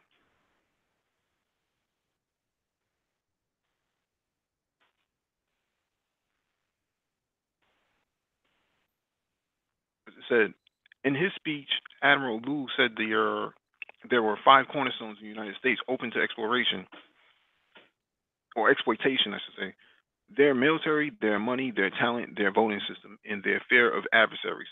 He said China should use its strength to attack the enemy's shortcomings, attack wherever the enemy is afraid of being hit, wherever the enemy is weak. It's not controversial. It's not the controversial commentators' first aggressive outburst. In December, he said, "quote If the U.S. naval fleet dares to stop in Taiwan, it is time for the People's Liberation Army to deploy troops to promote national unity on the island." This is a map of South China Sea. What do you gentlemen have to add to this? Spoken like a true soldier. As a military historian, spoken like a true soldier. He's 100% right on what he said as far as the points of exploitation. Always hit the enemy where he is weakest, right? With all of that said, I keep saying I don't see actual war, direct conflict coming for the fact that China and the United States are economically linked at the hip. However, that is the only reason why I keep saying that. If China gets to a point, or if they feel that they don't need that economic dependence to remain viable, then you know what? We very well could see armed conflict. Again, I could be wrong. Time will tell how this all plays out. We don't know because the United States has not fought a naval war since the big war. And it was what 35 years between the end of World War II and the Falkland Islands War. So that's the last naval war fought anywhere. So I say all that to say every navy is untested. We don't know how things are going to turn out. U.S. the DoD and the Pentagon are saying that the Chinese capabilities are a very real concern. So we don't know. We'll see how things turn out. This I is know there's You're a Navy guy, Lionel. Please. yeah, I'm a Navy guy. He said, he basically said, yeah, we'll take out your ships and kill 10,000 people in the process. That's a lot of people. South China Sea. China says that per history, it's historically China's. And America's like, no, this is the modern, this is modernity. You have to share that, and we're going to patrol it and make sure everybody have shipping lanes. And China said, no, you need to stay on your other side of the world. It's starting to get hot. China's feeling themselves, like you say, they've been in the gym doing the military presses, and they saying, hey, we got missiles that'll take your shit out and kill 10,000 people. So they don't have the military naval fleet like the Navy. The American Navy does. They do have allies, many allies in that area. Well, I've read and we went over many people that say, some type of war may break out in 2019. I can't say yeah and nay on that part. But things are getting hot. yeah. Bama's very own speaks in the chat says the U.S. Navy has much more firepower in marine vessels than China's Navy. It's one of their weakest, so it makes sense that they would go to do that. They can't build ships fast enough to catch up. Actually, China has more warships than the United States does now. They've actually outproduced them. I think we covered an article before that said they launched 34 warships in the last 18 months. Those warships, the Spratly Islands, right? Excuse me? Those warships are mainly going to the Spratly Islands. I don't know if they're going to the Spratly Islands. I know that China was trying to build up their East fleet, East China fleet. so The ships are being launched from East China Sea, but they did not have a way to respond to Pacific warfare as a theater. are those destroyers and cruisers then? Yes. Well, they kind of have to be since no one has battleships anymore. Right. I mean, if they're launching a new aircraft carrier, then they need something that's going to support their fleet. So they have two aircraft carriers and one coming on board in 2022. Well, they have. All right. Well, China has one operational. They have two. Of those two, one is undergoing sea trials, and the other one it's finished, but it's being fitted out. It hasn't started sea trials yet, so it won't be operational until later this year. And the other one, as you said, is further out. But either way, they're catching up. Right. They don't have sea lift capability, so they don't have the ability to take Taiwan even if they wanted to. So that's a main concern for them. But to take on the United States, I mean, I think we covered an article a couple of weeks ago that basically said that China would ram, U.S. warships. They were 145 yards away. Now, who's on that warship that was sleeping in the dock? I mean, what do they do on these warships, Lionel? Do they play like ping pong or dominoes? What are they doing? No, they named warships for a reason. They got firepower on it. Mm-hmm. They built for war, defense and offense. Mm-hmm. Again, I have to every time, I know the article is out there. I know it was put out. We even saw the footage. I have to question that. I cannot see under any scenario how any ship on the face of this planet can get within 45 yards of an American warship without anyone physically seeing it. Unless you're telling me that the Chinese now perfected the Philadelphia experiment technology. I don't see that happening. So maybe that was staged, maybe it wasn't. Maybe both sides are not giving us the full story as to what happened there. Well, China's considered to be a military adversary, right? I mean, if you're the United States, you're not going to let that ship get any closer to you than you need it to, right? Because you don't know what kind of listening devices they have on there, how much data they're collecting. And I mean, the main point of this article is that they have supersonic missiles and cruise missiles that would be able to take out a carrier in the middle of all of its fleet. You need to think about that.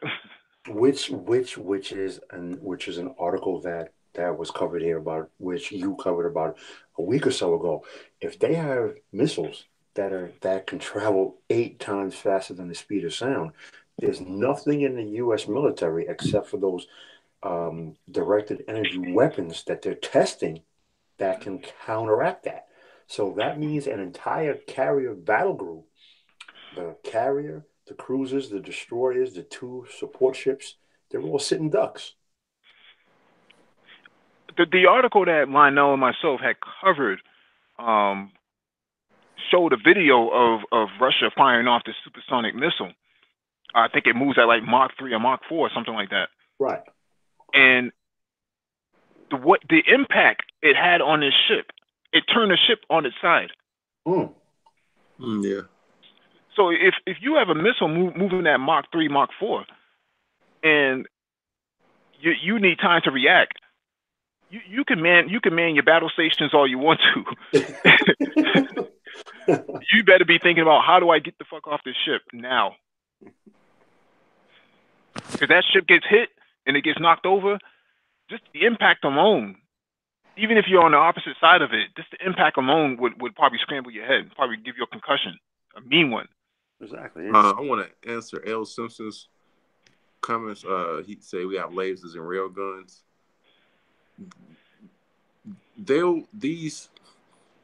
If you move in twice and 3 times faster than sound, it'll be hard to detect. You have to know what's coming, which means your detections have to know what's coming, and the amount of time that you'll have to prep those lasers and rail guns will be a very small amount of time. I'm not saying it's not possible. It's just highly improbable. It's the amount of time that you have to know is coming, B,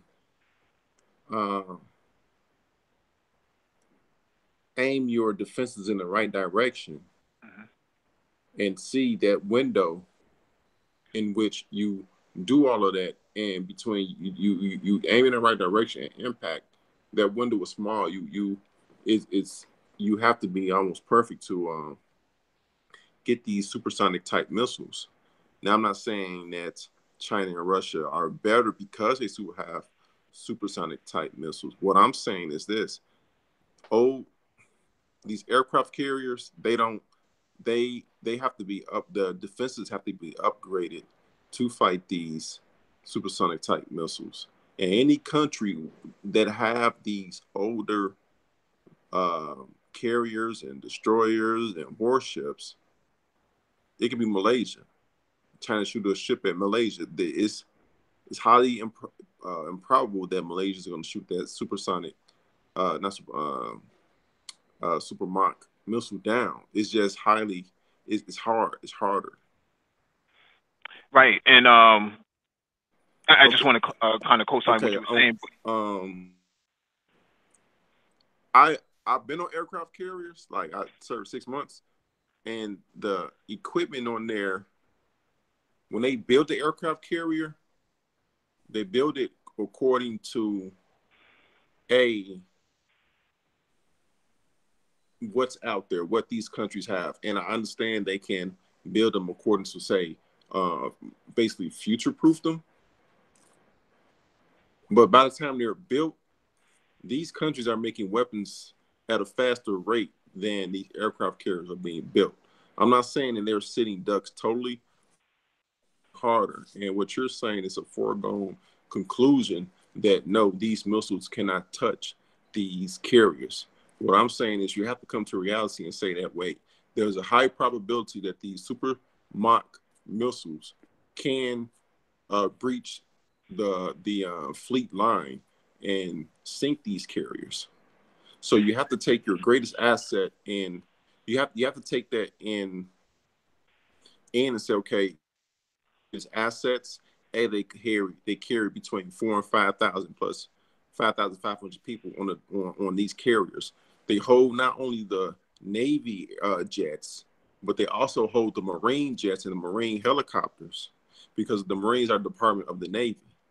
So you have to take all into advance, because if they're talking about taking down 2 carriers, that's a lot of assets that's going to be taken down. So you have to take that into advance. You can't it's a foregone conclusion that no, they can't touch our fleet. Trust me, you can't do that. Well, to further speak on that, as far as the directed energy weapons, the lasers, the Gerald R. Ford, which is the newest carrier, it was commissioned and it came back to port after its first shakedown cruise. That's the only carrier that has the capability to use directed energy weapons. The energy requirements to operate those things, the other carriers, the other fleet carriers, they cannot generate the power. The Ford was specifically designed to use the directed energy weapons. They're currently supposed to be tested on that carrier, and they're scheduled to be tested on a few for the fewer destroyers that have the capability to generate enough power to power them. As for the rail guns, the military claims that they had to abandon the project. They felt that it wasn't viable. They required too much energy. The the performance of the projectiles didn't warrant what they were hoping that they could do. So to think that, again, unless the military is lying in everything that they're saying, they do not have the capability to shoot these things down.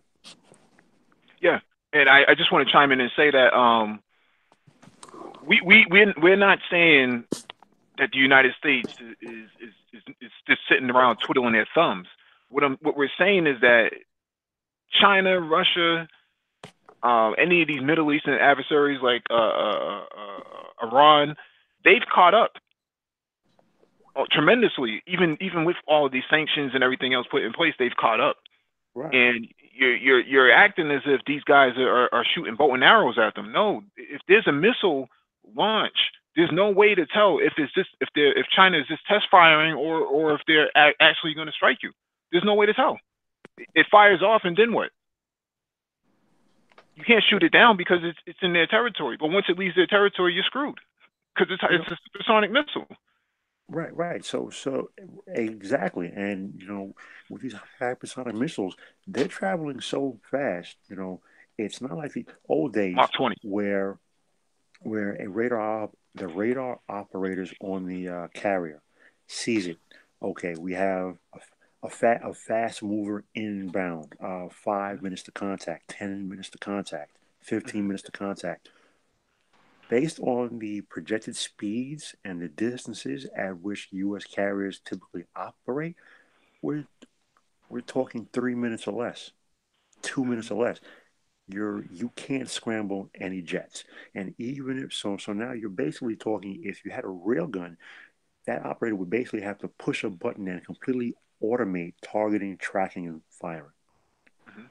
So it's not to say that, again, it's not that the U.S. military is hitting ducks, but you know China and maybe even Russia, so apparently they have achieved military parity. That anything the U.S. has, China and Russia have equal, if not better, at the very least equal, at the very least equal. So do not think that they are behind anymore, because they're not. And in order for America to have more time to react Hmm. to Mach 2 missile heading toward them, they would have to increase the the um the time, the territory in between where it's launched and where their ships are. So these ships, they can hit land. If they were in the Middle East, these ships can hit land from sea, which means they would be closer to land. If you are closer to an area that's launching missiles that can go Mach 1 and Mach 2, that missile being launched into your ship, if you're closer to land, is very short, which means you will have to bring your ships further back from your target. So just in case they launch these type of missiles, you'll have enough time to shoot them down and increase your chances of shooting these things down. Because with a rail gun, it's large, it's big. Trying to shoot off, I don't know how specifically they work, but trying to shoot off enough anti-missile deterrent to shoot down these Mach 1, Mach 2 missiles, you'll have to get off enough in order to increase your chances of the missile hitting this field of devices. He says that. Oh, I'm referring to L. Simpson. He says that NORAD, Lockheed, just started missile defense in Hawaii. That doesn't really help you. NORAD cannot Yeah, help you at this point. It's useless. yeah. I'm Those not. big. Yeah, go ahead. No, I was just gonna say not that. The thing is, the Chinese. We posted an article about this a couple weeks ago, if not longer, where the Chinese got very close to the United States in warship. We posted another article from a couple years ago where a MiG fighter jet strafed the USS Donald Cook in the Black Sea 12 times. And the people on the ship, there's a video on YouTube talking about this with the people on the ship. They said their radar detection systems and fire control systems were jammed. Couldn't fire, couldn't do anything. So what does that tell you? If the USS Donald Cook was cooked, for lack of a better description, and you had the USS Zumwalt, Dumpster that fire. that popsicle stick, base warship, that thing's useless. Yeah, it's just they have to change the way they go about it. They can't. It's a fleet. People know. Countries now know when you're coming. They have similar technology as you to the. It's going to take you a while to get there. They've already compromised the United States military. I think there was a recently we covered an article about this. A person from the military, I think they were Chinese, actually had Oh yeah, I compromised remember that. all their data systems from a contractor. We covered it maybe 2 weeks ago, and sent it all back to China. Yeah, China now, yeah, matter of fact, it was the submarines that they compromised the technology for. yeah. These ships can't be. Now that these type of weapons exist, they Hmm. can't get close to these countries because it decreases the distance in between the country and the ship, and it cuts down on the capabilities of you to turn these type of missiles, and that puts your greatest assets, not only the ships but what's on the ship, in danger, and it Hmm. put thousands of lives in danger. If you lose ships and fleets, Hmm. that decreases your military. Hmm. So I'm not what they more than likely what I'm thinking they'll have to do is put distance in between. They can't fight a close war. They have to fight a more of a distance war. If they were to go to war, they still use it and increase the probability of Hmm. shooting down these type of missiles. Hmm.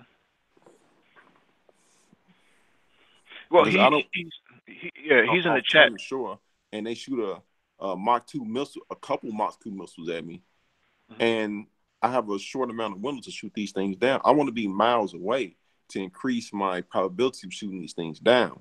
And not only once they shoot them, I can scramble my jets at the same time shooting them down. And I understand you say we'll shoot first if we were that close, but but they'll have shoot also. You can't be that close with these type of missiles that exist. And they have superiority in their sea. You're not gonna come into China's house and beat them in their own house. No, not with this China and with Russia. You're not gonna do that.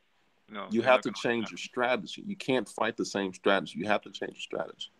America is no longer the military bully that it has been since World War II. That day is rapidly approaching to just be gone. And you know what Lionel just said, if now you have to reposition your carrier battle group 50 miles, 100 miles, 500 miles farther back than where you want to for the enemy, that's a partial win, because now I'm pushing you back, so I'm forcing you to fight me on my terms. Okay, you don't want the enemy dictating the terms by which you conduct combat. But you know, hey. Well, Simpson says that the Donald Cook was made in 1996. The ship may have been made in 1996, but the electronics inside gets upgraded every so often. We shouldn't, we shouldn't declare it as, oh, well, it's just an old ship. Well, it's still a ship that's functioning. I mean, it's not like if it didn't work, they wouldn't put it inside, the Black Sea, where there could be some very close conflict. That's like saying battleships are useless. That's why we don't have them anymore. The biggest reason nobody has battleships anymore is because, yes, they're old and they're expensive to maintain, only for the fact that it takes so much manpower to operate them. But if whatever months it would take to put them back into service, they were all upgraded with the latest electronic technology before they were all decommissioned, and they would be every bit as effective now. Just because a ship is old, you can't necessarily say that, well, it was old, so yeah, that was why they were. Nah, it doesn't work that way. It doesn't necessarily work that way. What were you gonna say, Lionel? Oh, I said, yeah, we haven't been a superpower since World War II, Korean War, Vietnam. So because we haven't been a superpower, because we're not a superpower, the lone superpower now, that means we have to fight that type of war. We have to fight a war in which we are in a room with other superpowers. We can't just go bully. We can't be in a war and send one or two carriers South China Sea. You can't do that. You will have to fight it from the what's that sea called? The Japanese Sea. You have to fight it from that sea because now you have an ally. The Sea of Japan. Yeah, Sea of Japan. You have to fight a different type of strategy. That's all. Well, he also says, ultimately our power lies in the sky anyway. You might want to check with the Lockheed and the F-35. I don't think there's any superiority over there. Yet another dumpster fire that doesn't work. You guys covered an article last week that the DoD is pulling out an updated version of the F-15, which is now 35 years old, because that piece of garbage F-35 doesn't work. And it's been how many years in development now, and it doesn't work. Yes, it's coming onto mainline service, only for the fact that it's been in development for so long now. They're pushing it, and they're making America's allies buy it so that Lockheed can make money off of it, but it doesn't work. That Sukhoi, the Sukhoi and the latest MiG, anything that we can put up in the air, the Sukhoi and the MiG are on parity. Understand that. The Sukhoi Su-57 is now in Syria, and it's carried out missions already. I think the last 90 days. This is the first fifth generation fighter jet, and it's basically the equivalent of an F-35, but it actually works. And it's been carrying out missions in Syria. Uh, the Chinese have the J-22, if I want to remember correctly. That's their stealth fighter jet, basically a carbon copy of either the F-22 or the F-35, but it actually works. And Iran also has a similar jet. I forget the name of it. It starts with an M. And basically, I believe they have a carbon copy of the F-35 too, or the F-22. Maybe it might be the F-24. I'll have to do more research on it. But essentially, other countries have capable jets. The F-35 is a multi-role fighter jet, but it's also not going to get into a dogfight because it can't even keep itself in the sky. Yeah, At least not right now.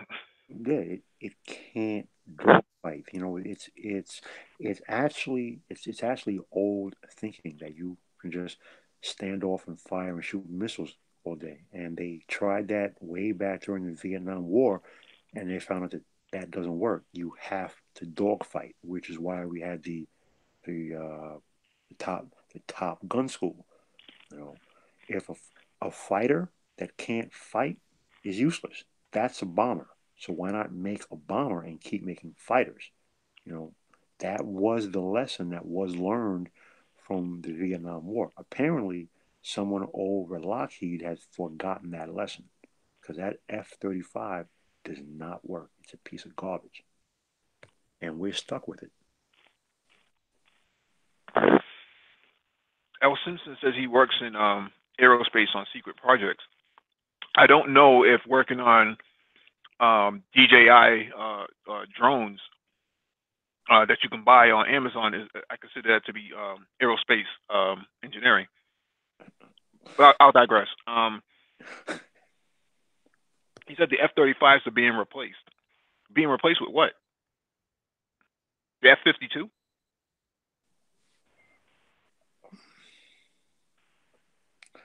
Um, I would leave that alone because there's been a lot of things that I've read, but that I could say. But again, I'm at that point, I'm repeating what I've read and don't actually know and haven't seen, so I'll leave that alone.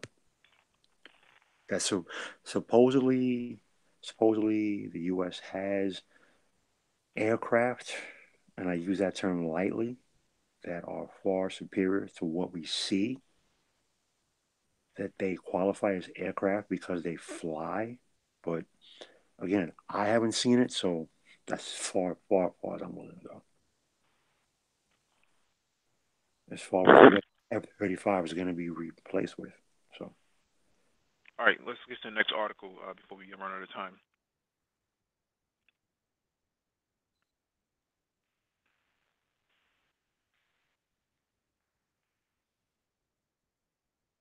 L. Simpson, I was razzing you, just being facetious.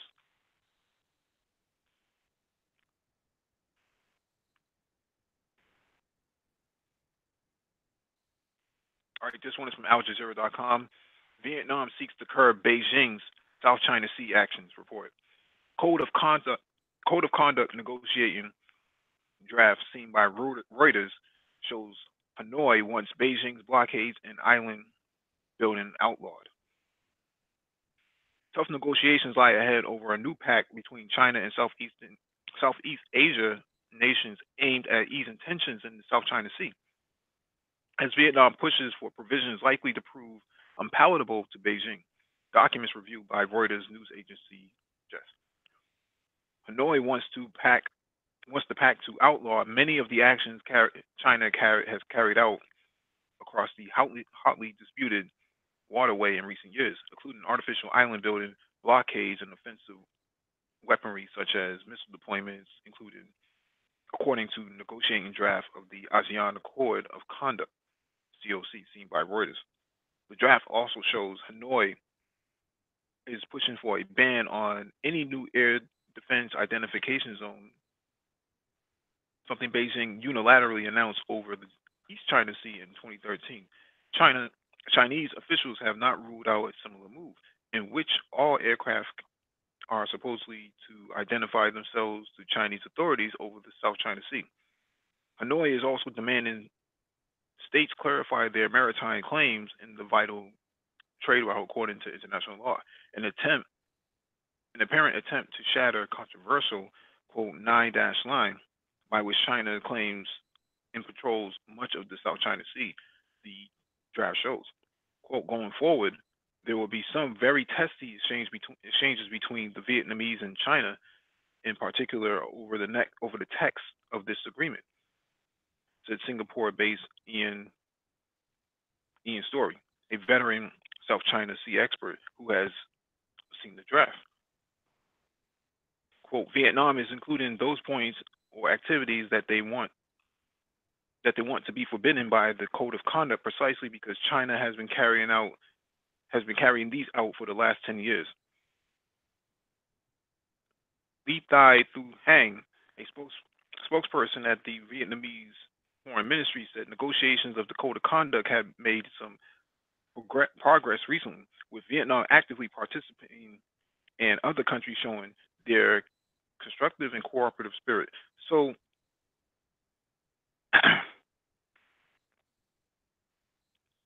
I know you have anything you want to add to this? I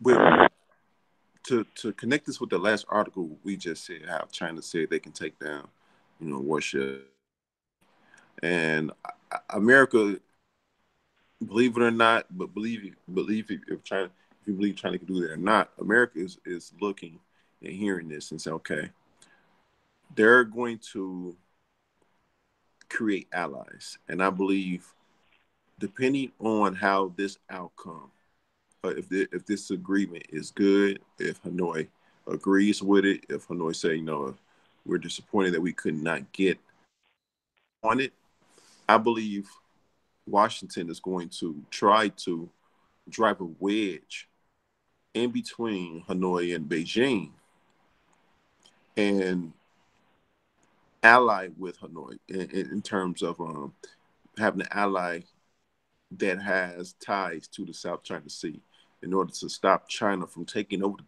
the South China Sea and stop building up those Spratly Islands and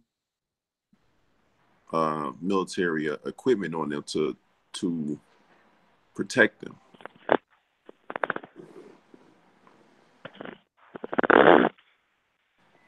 Paul Bryant? I am not familiar enough with the material to make a comment of substantiation, so I defer. Okay. There's oil and gas inside, and from what I understand, there's also rubies inside the South China Sea. Some specific type of rare minerals inside the South China Sea. Vietnam wants. Let me see if I can pull up the map.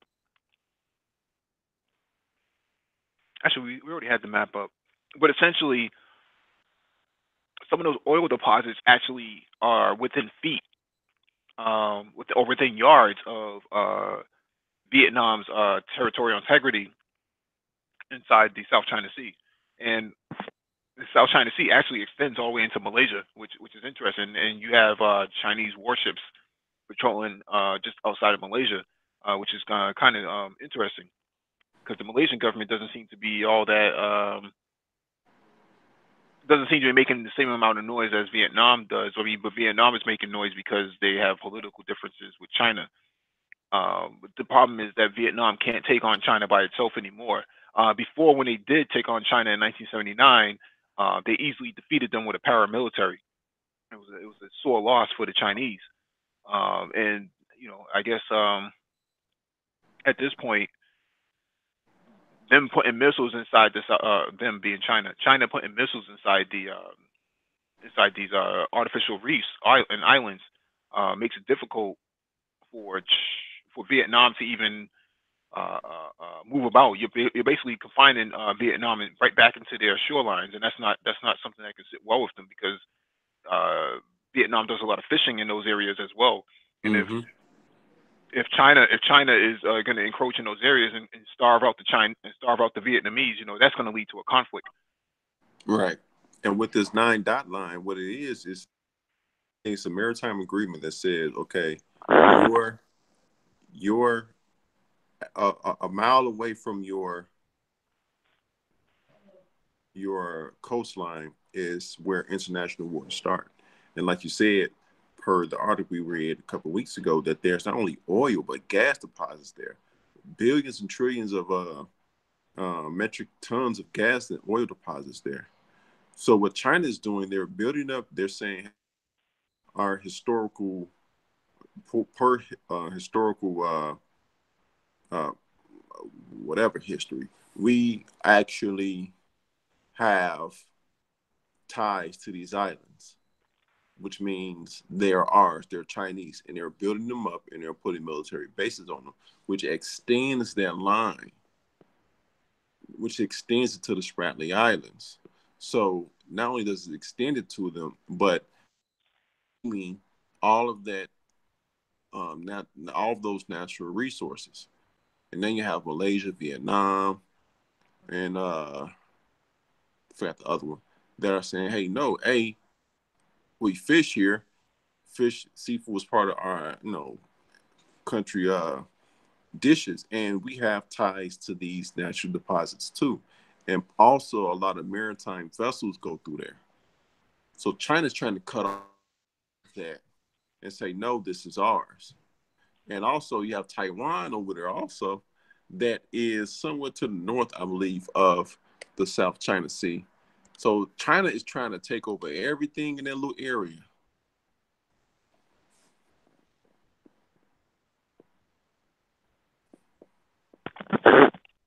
You there, Lionel? Yeah, I'm there. Could Okay. you all hear me? Yeah, you missed. Okay. Right, into your point about their fishing industries. China has been known for illegally fishing in certain areas where they shouldn't be, anyways. And you see, recently Japan last week lifted the whaling their whaling practices. Basically, they can go out and go fish, go kill for whales. But you're gonna start killing for whales in other people's oceans. That can lead to some serious conflict. Where are they going to get these whales from? Yeah, whales only travel certain places. They're not like everywhere proliferated within the ocean.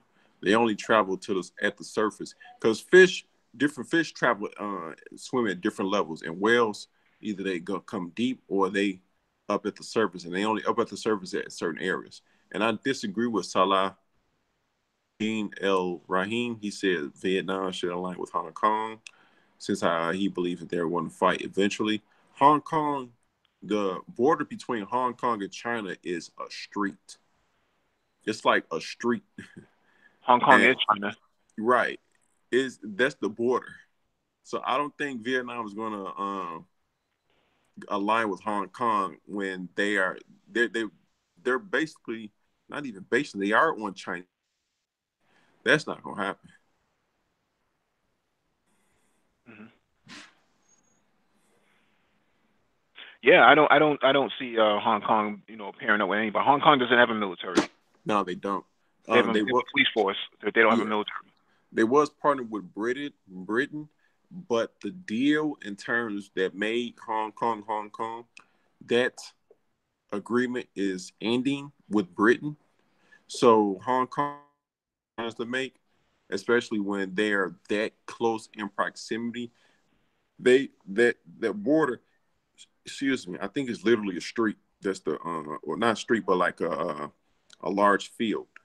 I think that's the border. But yeah, Hong Kong is in no position whatsoever to be making military allies. Yeah, they're not gonna be getting into any fight anytime soon. If anything, they're gonna do things politically. Yeah, we saw that the United States tried to dock their warships there, I think, a few weeks ago, and China basically told them get lost. So Yeah. Um, Paul Barton, you had something to say about that? Not much. Okay. Not really. Okay.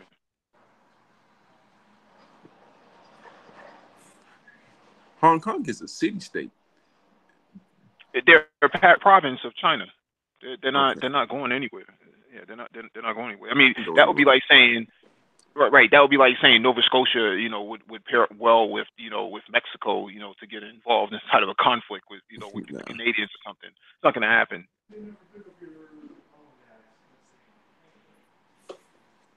Anyways, let me go on to the next article.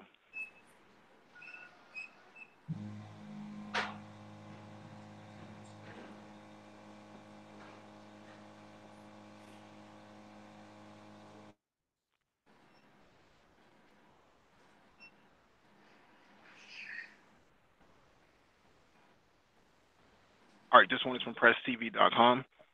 Russia to take tit for tat. Let me read that again. Russia to take tit for tat measures if U.S. deploys new missiles in Europe. Lavrov. Russian Foreign Minister Sergei Lavrov warns that his country will be left with no choice but to adopt tit for tat measures if Washington goes ahead with the plan to kill a key Cold War arms control treaty and deploys new missiles in Europe. In an interview with Rosia Rosia One channel published on Monday, Lavrov slammed the European states for voting on December 21st against a Moscow drafted UN General Assembly resolution aimed at preserving the Intermediate Range Nuclear Forces Treaty (INF). Russia had drafted that resolution weeks after Washington announced the plan to abandon the INF, which was signed towards the end of the Cold War in 1987 by then President Ronald Reagan and Soviet leader Mikhail Gorbachev, and put a ban on the deployment of ground-launched ballistic and cruise missiles with ranges between 500 and 5,500 kilometers, 311 to 30,417 miles. The proposed resolution called on the U.S. and Russia to continue bilateral consultations on adherence to their obligations under the INF and renew dialogue on strategic issues for further progress in nuclear disarmament.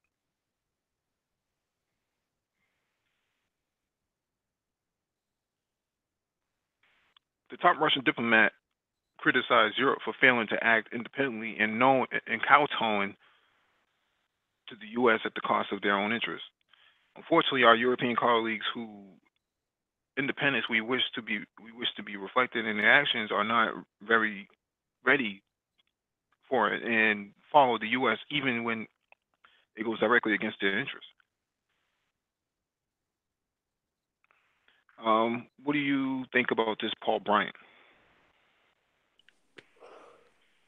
Uh, I think it's more of a. I think it's a dangerous game that both countries are playing. I think it's bringing us back to. I think it's bringing us back to what I saw when I was a little boy. You know, U.S. and Russia putting missiles everywhere back in the late 70s. Uh, it's dangerous. You know, when you have that's why we had START and we had SALT. For those who don't know, Strategic Arms Reduction Treaty and Strategic Arms Limitation Treaty. They both of those were specifically to move away from and avoid what both countries are doing now.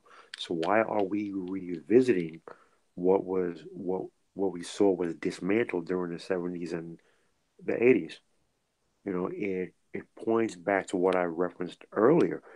Whoever is calling these shots, whoever is making these decisions, it's like they're living in some sort of a bubble. Like now that they're in a position to make the decisions and call the shots, they want to return everything to their vision, but that vision is outdated. Those models no longer work. These countries and these enemies that you want to confront, you know that they have a sledgehammer too now. Mm-hmm. You know, so I Thor's don't. hammer. I'm sorry. No, I said Thor's hammer.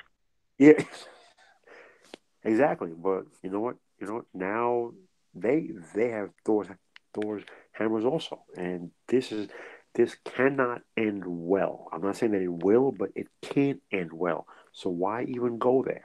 You know, to me, it makes absolutely no sense. And the U.S. is precipitating this, so it's tit for tat. You do it, I'll do it too. That's exactly what Reagan did against the Soviets. Um, I'll explain what I have to say by telling the story. I was in eighth grade. I was sitting in the front of the class, right in front of the teacher, and these two girls was right at the teacher. One, tapped each other like, "Oh, you so crazy," and the girl was like, "Oh," okay. And she hit her back, whatever, tapped her back, and the girl tapped her again. Other girl tapped her again. All of a sudden, after a few taps, they start fighting, and I looked at the entire thing, and I couldn't understand where they got from touch to fight, tit for tat, tit for tat, tit for tat, until you start put missiles here, one put missiles here, one put missiles here, one put missiles here. Next thing you know, one fire missile, and another fire missile. So this tit for tat can go from what they're doing now to something bigger. It can. I'm saying it will, but it can. It can get out of hand really quick, fast, and in a hurry. Mm-hmm. Well, I think it's important for people to understand who are listening to this that the United States put missiles inside Turkey in the late 50s, and Russia responded by putting missiles inside Cuba. So that's what sparked this whole entire thing. Now, people say, "Oh, I can't believe the Russians, the Soviet Union, the communists will put missiles inside Cuba. Who do they think they are?" Well, who does the United States think they are putting missiles inside Turkey? The Monroe Doctrine. It's bullshit.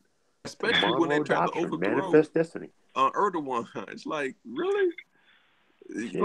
Like your balls that big to Well, wow. Erdogan comes after the fact.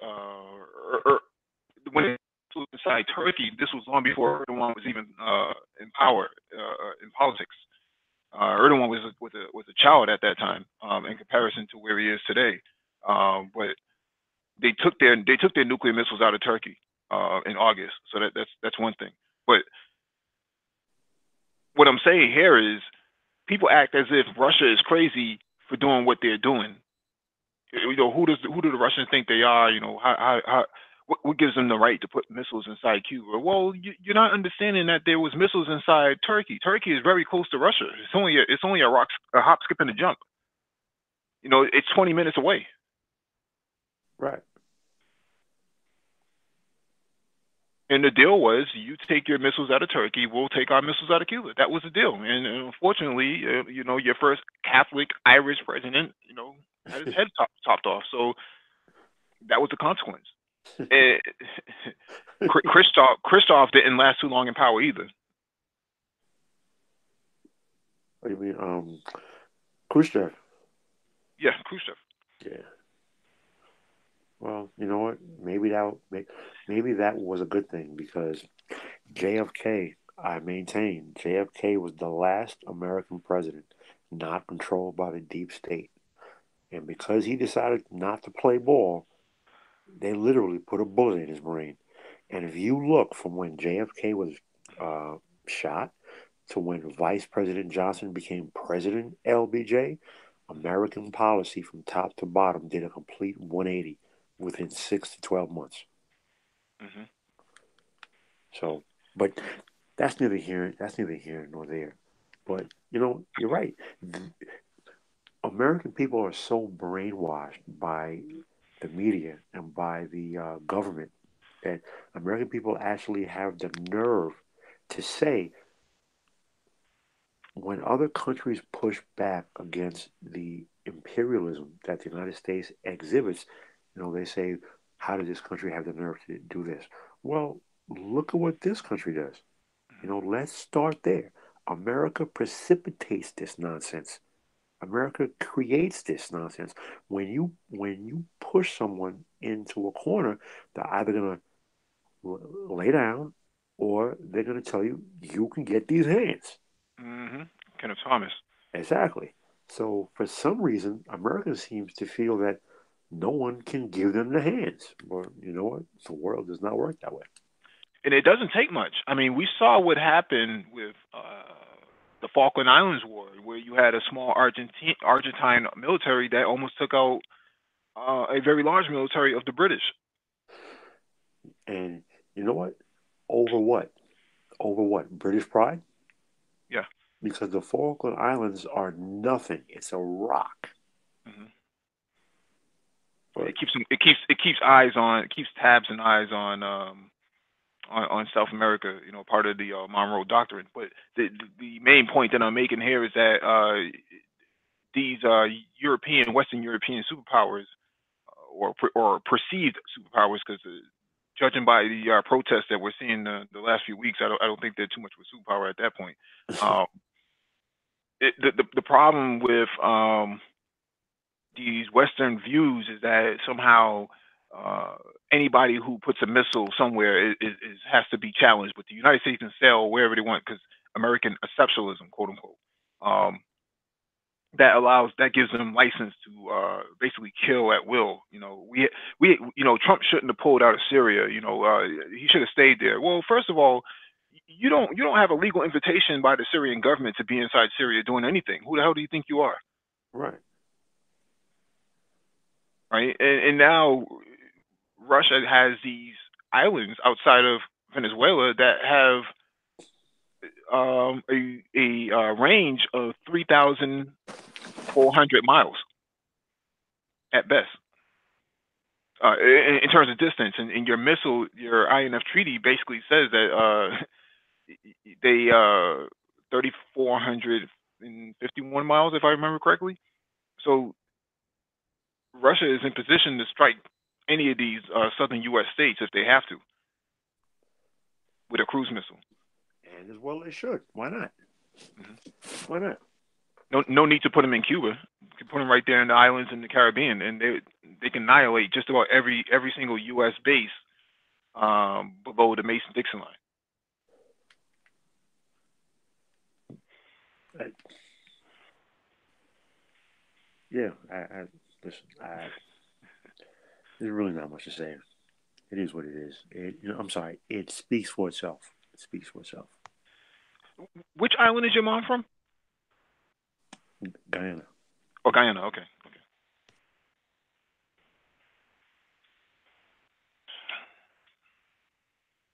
Well, if you need to get away, Hey, you hey, should. hey, Well, hey, hey. listen. While She's y'all playing around, I often thought about that. Where would I go? I well, often thought about that. Well, Africa is always going to be a safe space. If you can hang in the middle, the middle parts of Africa, It's gonna be a what kind of space? a safe space. a Oh safe, yeah. safe space. Fuck out here. Go right to Kinshasa and just be chilling there. Kinshasa. Right in the Another Congo, baby. dumpster fire created by the United States of America. But I digress. Be chilling. Like they did what? Dang, that's messed up. Let me let me get to the next article. All right, next one is from AlJazeera.com. Bolsonaro, Brazil's far right leader, sworn in. Far right politicians sworn in amid high hopes from supporters and fears from rights activists and minority groups. Sao Paulo. Brazil's far right president, Bolsonaro, was sworn in on Tuesday during a ceremony in the capital, Brasilia, likely making the beginning of a hard conservative shift in governing Latin America's largest economy and most populous nation. Bolsonaro was elected president at the end of October, defeating his rival Fernando Haddad of the center-left Workers' Party by a comfortable margin in the second round runoff. Quote, "We have a unique opportunity to rebuild our country," Bolsonaro said in his first speech in Brazil's National Congress after being sworn in. The speech also contained nods to other campaign promises, such as combating what he sees as the spread of leftist ideologies in schools, loosening gun ownership laws, and a hardline stance on law and order. Brazil ordered, quote, Brazil above everything and God above everyone, he finished, his trademark line throughout the campaign. Bolsonaro has pledged to crack down on crime, tackle corruption, and restore traditional family and Christian values in a country that, according to him and many of his supporters, echoing the anti globalist rhetoric of the global authoritarian right, has been besieged by a cultural Marxism. Meanwhile, human rights experts, political rivals, and environmentalists have expressed grave concern over Bolsonaro's promises to give police carte blanche to kill suspects, cleanse the country of left wing outlaws, and open up the country's vast Amazon region to mining interests. Tuesday's inauguration took place under a heavy security presence, including snipers and anti-aircraft missiles in September. And in September, Bolsonaro was the target of a failed assassination attempt when he was stabbed at a campaign rally. Those attending Tuesday's event included Hungary's Viktor Orban and Israel's Benjamin Netanyahu, with whom Bolsonaro met this week and is in talks with about moving Brazil's Israeli embassy to Jerusalem. United States President Donald Trump, of who Bolsonaro is an outspoken admirer, did not attend and instead sent a delegation led by U.S. Secretary of State Mike Pompeo. Trump congratulated Bolsonaro on Twitter, saying, "The USA is with you." I don't want to read too much into this, but I'll give my quick 2 cents. One, he's a racist. He doesn't like black people. And two, he's very anti-progressive. So any sort of protections of black and brown people, he's really against that. And number three, he believes that he can take down Venezuela by himself. So, and number four, he also doesn't like the Palestinians. He said some very nasty things about Palestinians a couple weeks ago, and the Egyptian president Al-Sisi actually called in the ambassador to Brazil, or ambassador from Brazil to Egypt, into a conference, and basically scolded him for what's going on. You know, you can't say things like that about Palestinians, and you can't say things like that about Arabs. That's not going to work with us. Coincidentally, he has these two racist people on his side. Viktor Orban from Hungary, who can't stand Africans, and Benjamin Netanyahu, who can't stop, bombing Syria, bombing Palestine, and looking to occupy or reoccupy southern Lebanon. These are very dangerous times. What do you think about this, Mr. Bryant? Well, classic Monroe Doctrine, because he is the product of the coup to remove the young lady who was head of Brazil, and he has aligned himself with every American talking point since he's been on the scene. He supports everything that America does. He wants to be in lockstep with everything that Trump says and what America does. Classic Monroe Doctrine. He is quite clearly a CIA asset. Okay, classic Monroe Doctrine. Weaken and destabilize a nation. In this case, they clearly control the man up at the very top. So I do not see, and that article also points to, I'm sorry, not that article. Someone from his, one of his spokespeople is on record as speaking to the blacks minority in Brazil. That is not wrong. Blacks are not the minority in Brazil. They are the majority in Brazil. You just don't see that reflected in their media, in their heavily whitewashed media. Okay, so that does not bode well to the majority of people in Brazil who are in fact black.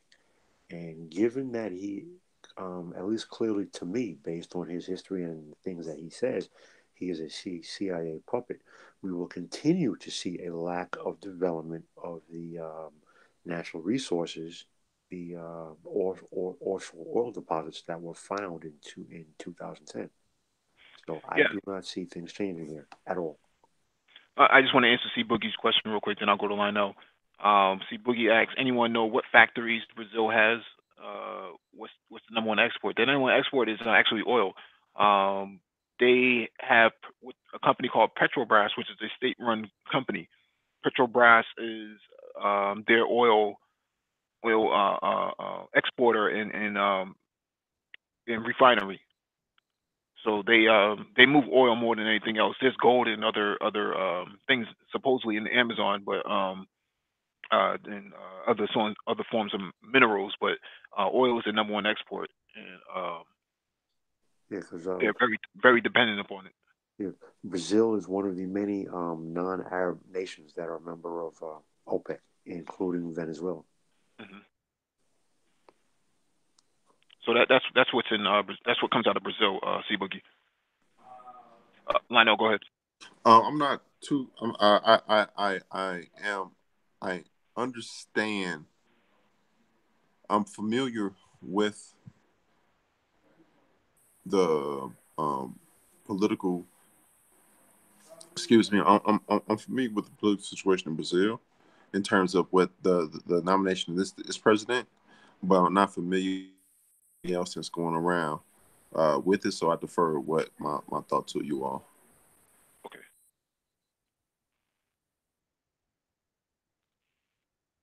Well, I find it interesting that he says that he's interested in opening up uh, mining and natural resource exploration of the Amazon, because again, that points me to the U.S. Since clearly he is a puppet of the U.S. So Mhm.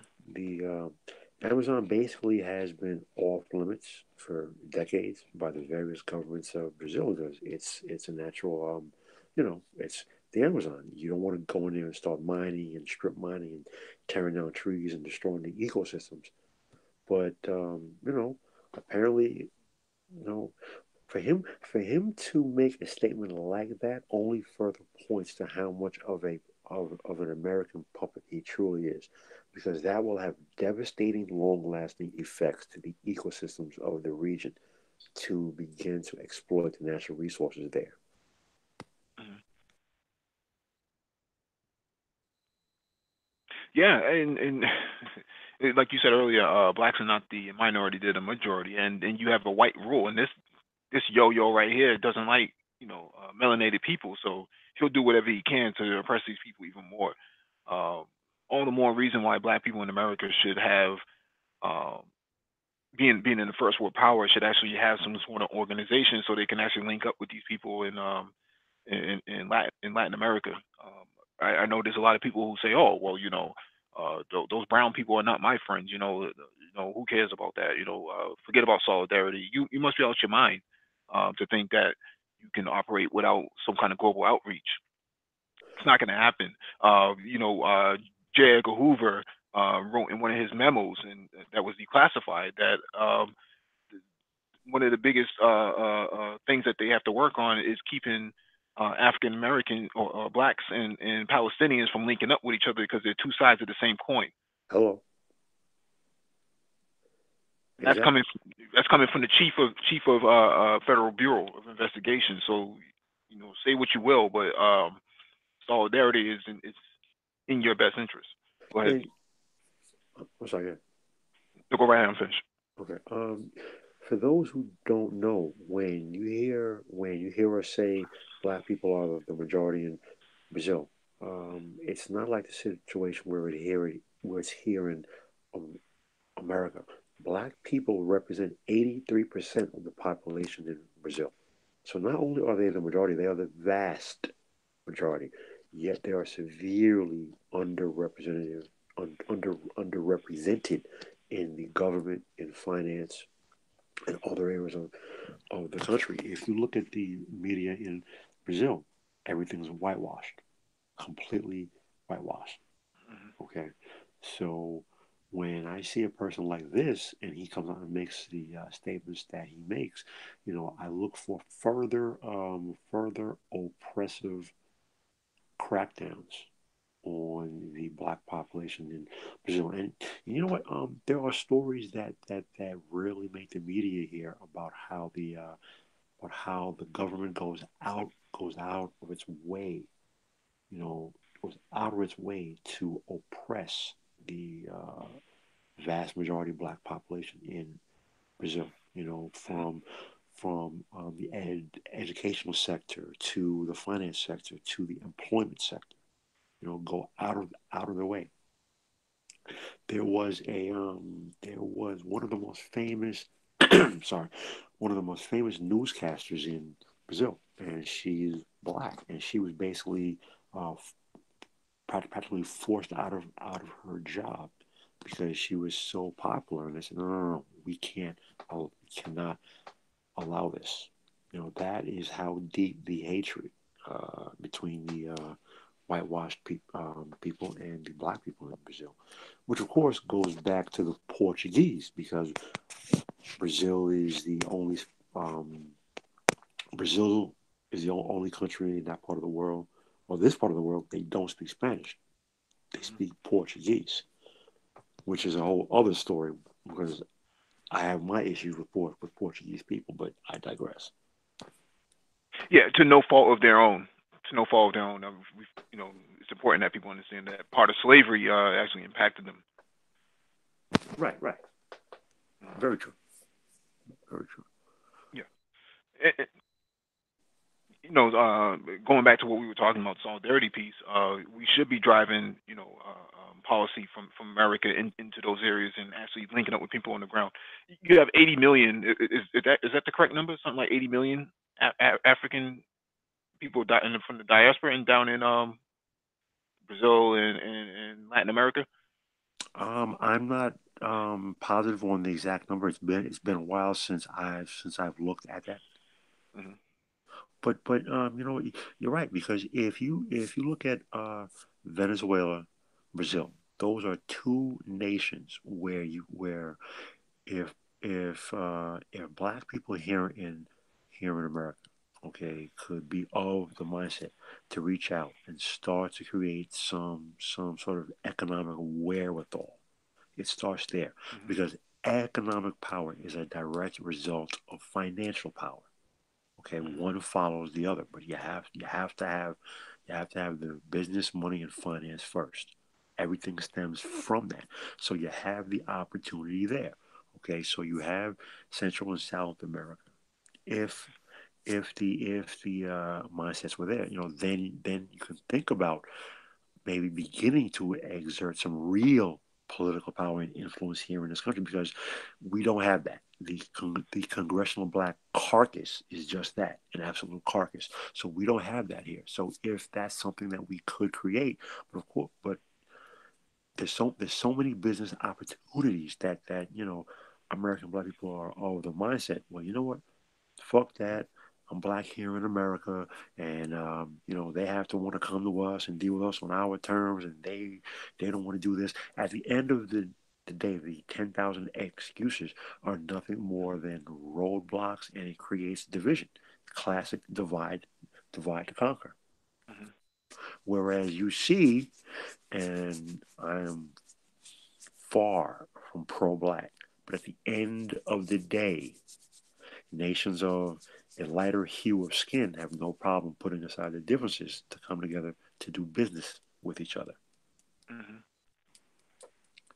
Something that Right. needs to be looked at. Because two perfect examples. After World War II, Japan and Germany were literally bombed to dust. Hmm. Germany is now the second or third most powerful economy on earth. Look at Hmm. that model. We see what the economic power Japan turned itself into. Look at that model. Okay? So everyone talks about specifically a lot of pro-black people love to talk about. Look at the Jews. Look at the Jews. No. How about look at the Japanese and the Germans? They rebuilt from nothing. How about that?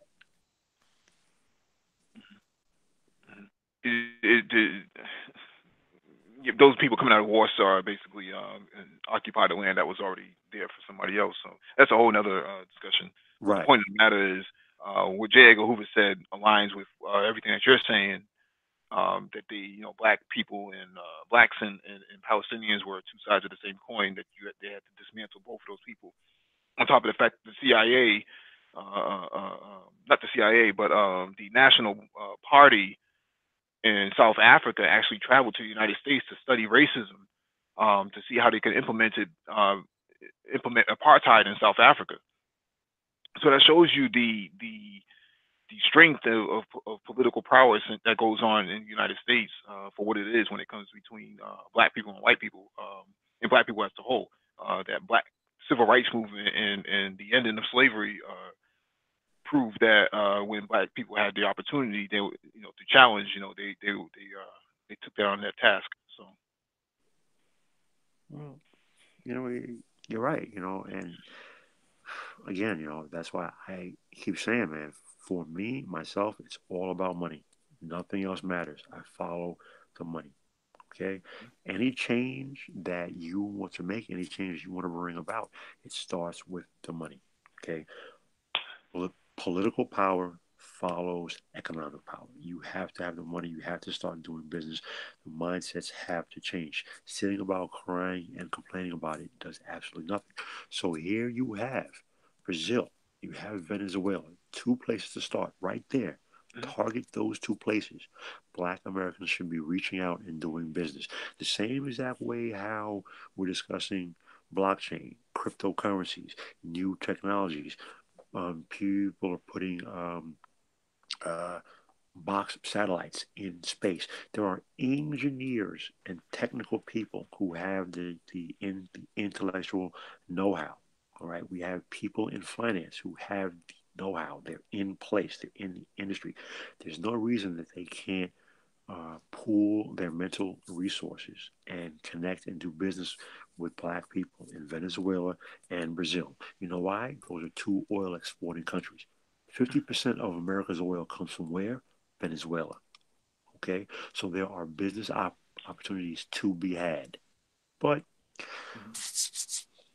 instead we have, 5-hour hangouts talking about weaves. all right, let's go. Let's move on to the next one article.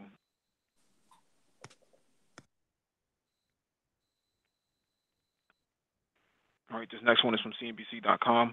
Mike Bloomberg prepared to spend at least $100 million on a 2020 campaign for president if he decides to run.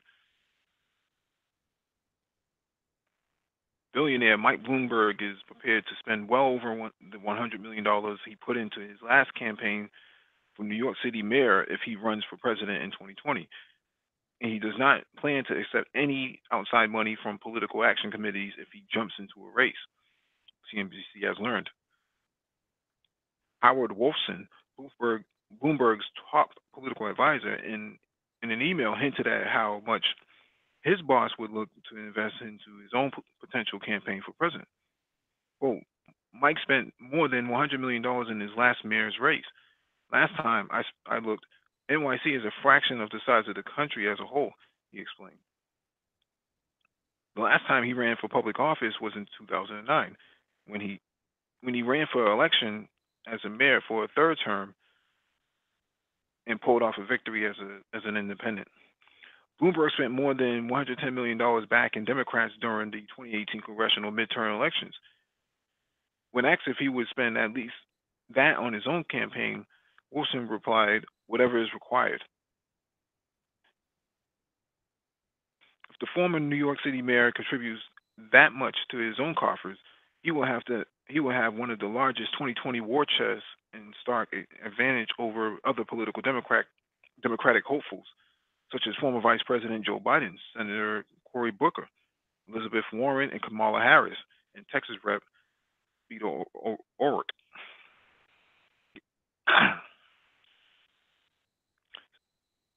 Still, being a successful businessman may not be what voters are looking for as an alternative to Trump, especially as the party veers towards progressive platform. In the latest, I won't go on beyond this. Paul, you're a New Yorker. Tell me what's going on. A lot to unpack here. A lot of different ways to look at this. A lot of different ways to look at it. First off and foremost, sorry, I believe one thing: all politics are local, and you should vote your interests. I voted for Mike Bloomberg his second and third terms because I voted my interests. He put unprecedented amounts of money into construction projects around the city. I did not work on many. I worked on a few, but when we're all working, we're all working. Vote your interest. That's a lesson Black people need to learn. Vote your interest, not party loyalty. That's one thing to look at.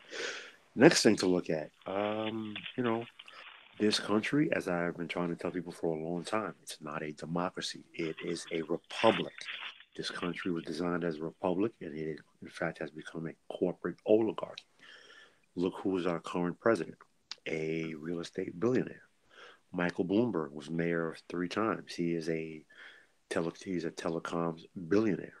Okay, the wealthy elite control this country. A whole lot to go into there.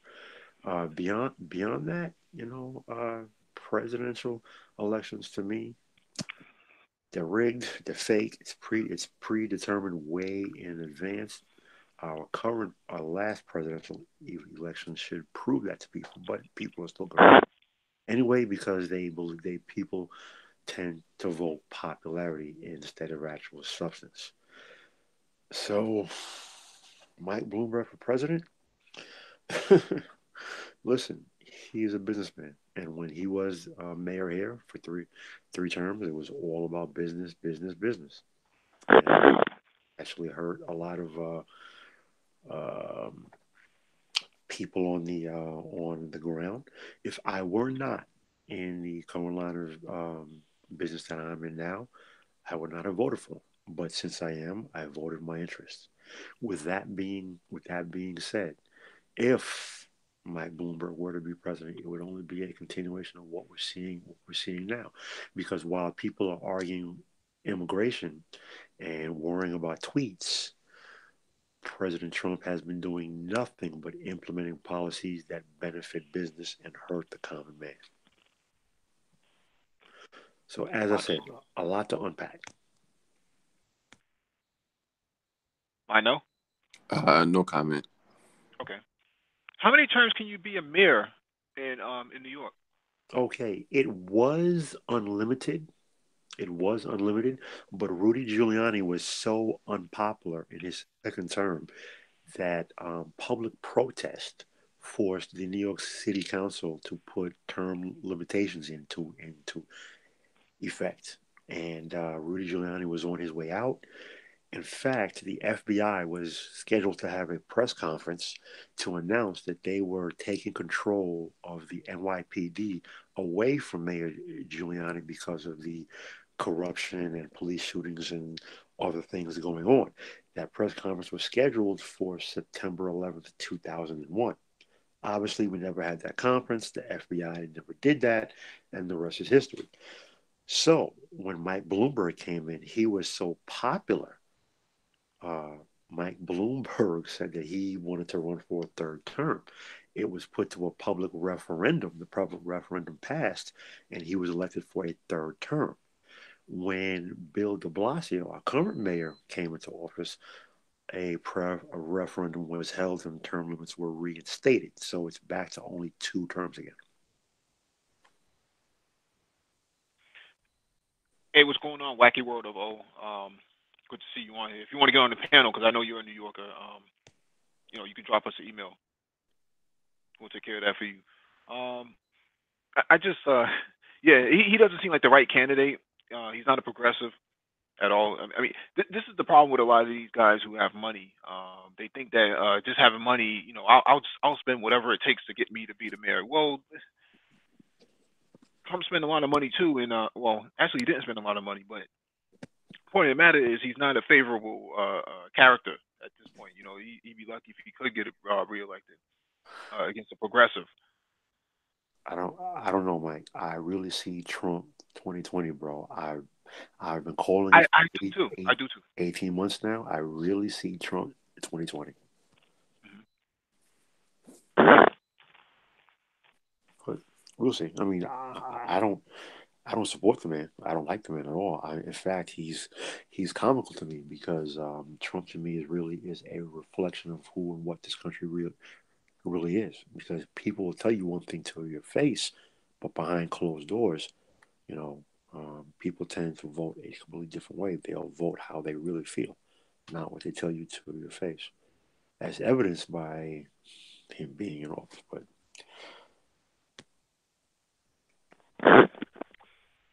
All right. Next article is from AlJazeera.com. Elizabeth Warren makes big move towards 2020 presidential run.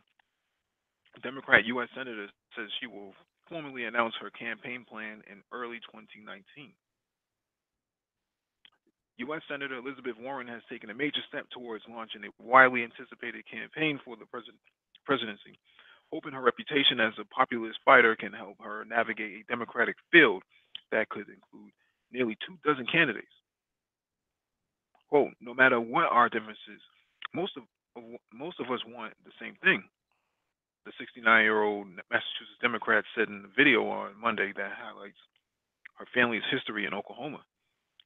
To be able to work hard, play by the same set of rules, and take care of the people we love, that's what I'm fighting for, and that's why today I'm launching an exploratory committee for president. Warren bust onto the national scene a decade ago during the financial crisis with calls for greater consumer protections. She quickly became one of the party's most prominent liberals, even as she sometimes fought with the Obama administration officials over their response to the market turmoil. Now, as likely presidential contender, she is making an appeal to the party's base. Her video notes the economic challenges facing people of color, along with images of Women's March and Warren's participation at an LGBT event. Interesting. And in an email to supporters, Warren said she would more formally announce a campaign plan early in 2019. Warren is the most prominent Democrat yet to make a move towards presidential bid and has long been a favorite target of President Trump. So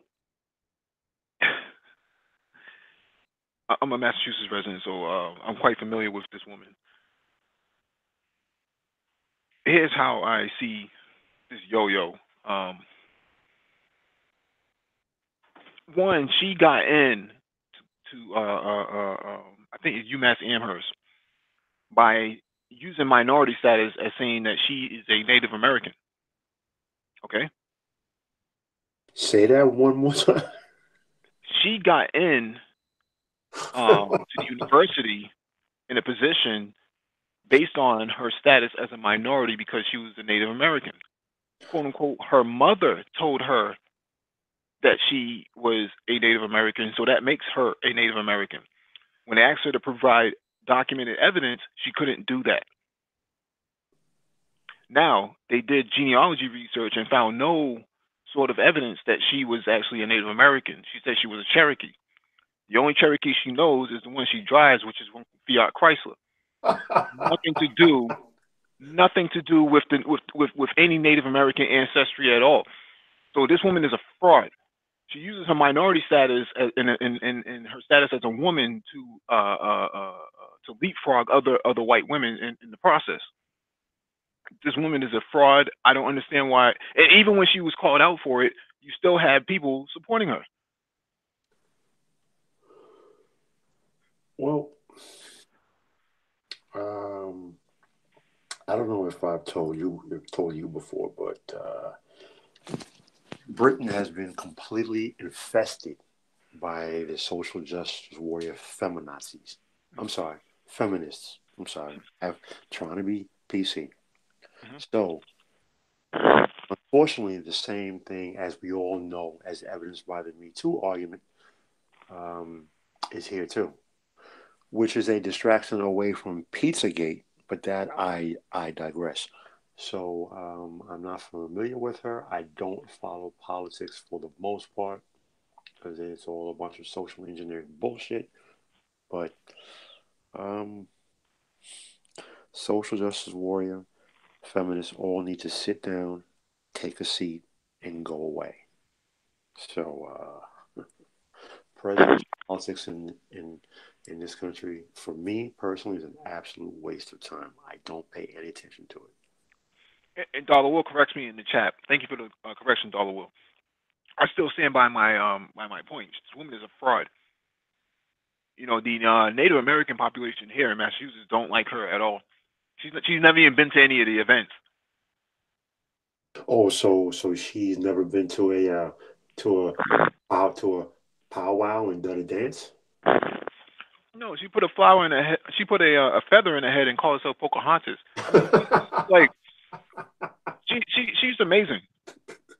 She's amazing. She's like what's this woman from the NAACP? Um, Oh yeah, Rachel Dolezal. yeah, Rachel Dolezal. That's who she is. Except she does look nothing. You know, at least Rachel Dolezal tried to blend in, you know, with the makeup and stuff. This woman right here is just like, yeah, I'm Native American. You know, I'm at the LGBT. Even though I got a husband at home. What do you really stand? Right? It's just like, come on, man. Total fraud. Hmm. Total fraud. But here's the thing, Mike. Hmm. Also, as long as she can run an effective PR campaign, because at the end of the day, that's all politics is, bro. Politics is a PR campaign. Whoever can run the most effective PR campaign gets elected. It is not about substance. It does not matter what your record is. It doesn't matter what you do or what you say or how you.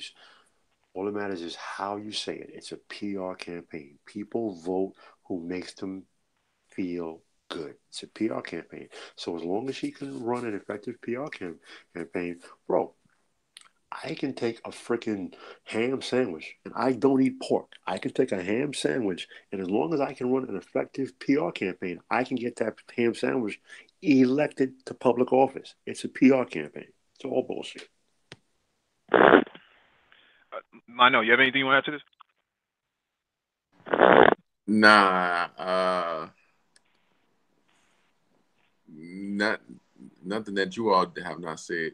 This is I just think it's funny that she she been doing this and come to find out she's not Native American. We read an article. We spoke about that article a while ago, and now she's running for. I didn't know she used the minority status to get into school. You know that. My goodness, you know you are salacious with it. So, yeah, no other comments. Yeah, I mean, it's the same woman running around with a Cleveland Indians hat and a Washington Redskins jacket, throwback jacket from Mitchell and Ness. Like, come on, man, this is outrageous. Nice. A Cleveland Indians throwback jacket talking about she's Native American. See, that's like as I said before, man. That's like Italian and Irish guys here in New York City who own union construction companies. They'll bid for projects that are supposed to go to minority contractors. So since women are considered a minority in commercial construction, all they do is they just on paper create a company, put it in the wife's name. Boom! Now she can bid on that project. So because a black guy who may be trying to start out, he doesn't have the wherewithal, so he can't outbid this guy. So now you have companies. It's the same company, but it's in his wife's name under minority status. It's all the same thing, manipulating the rules through bullshit. You're using the letter of the law to violate the spirit of the law. But when you make rules and laws, you always also create a loophole because when you make laws, you don't intend for those laws to apply to you.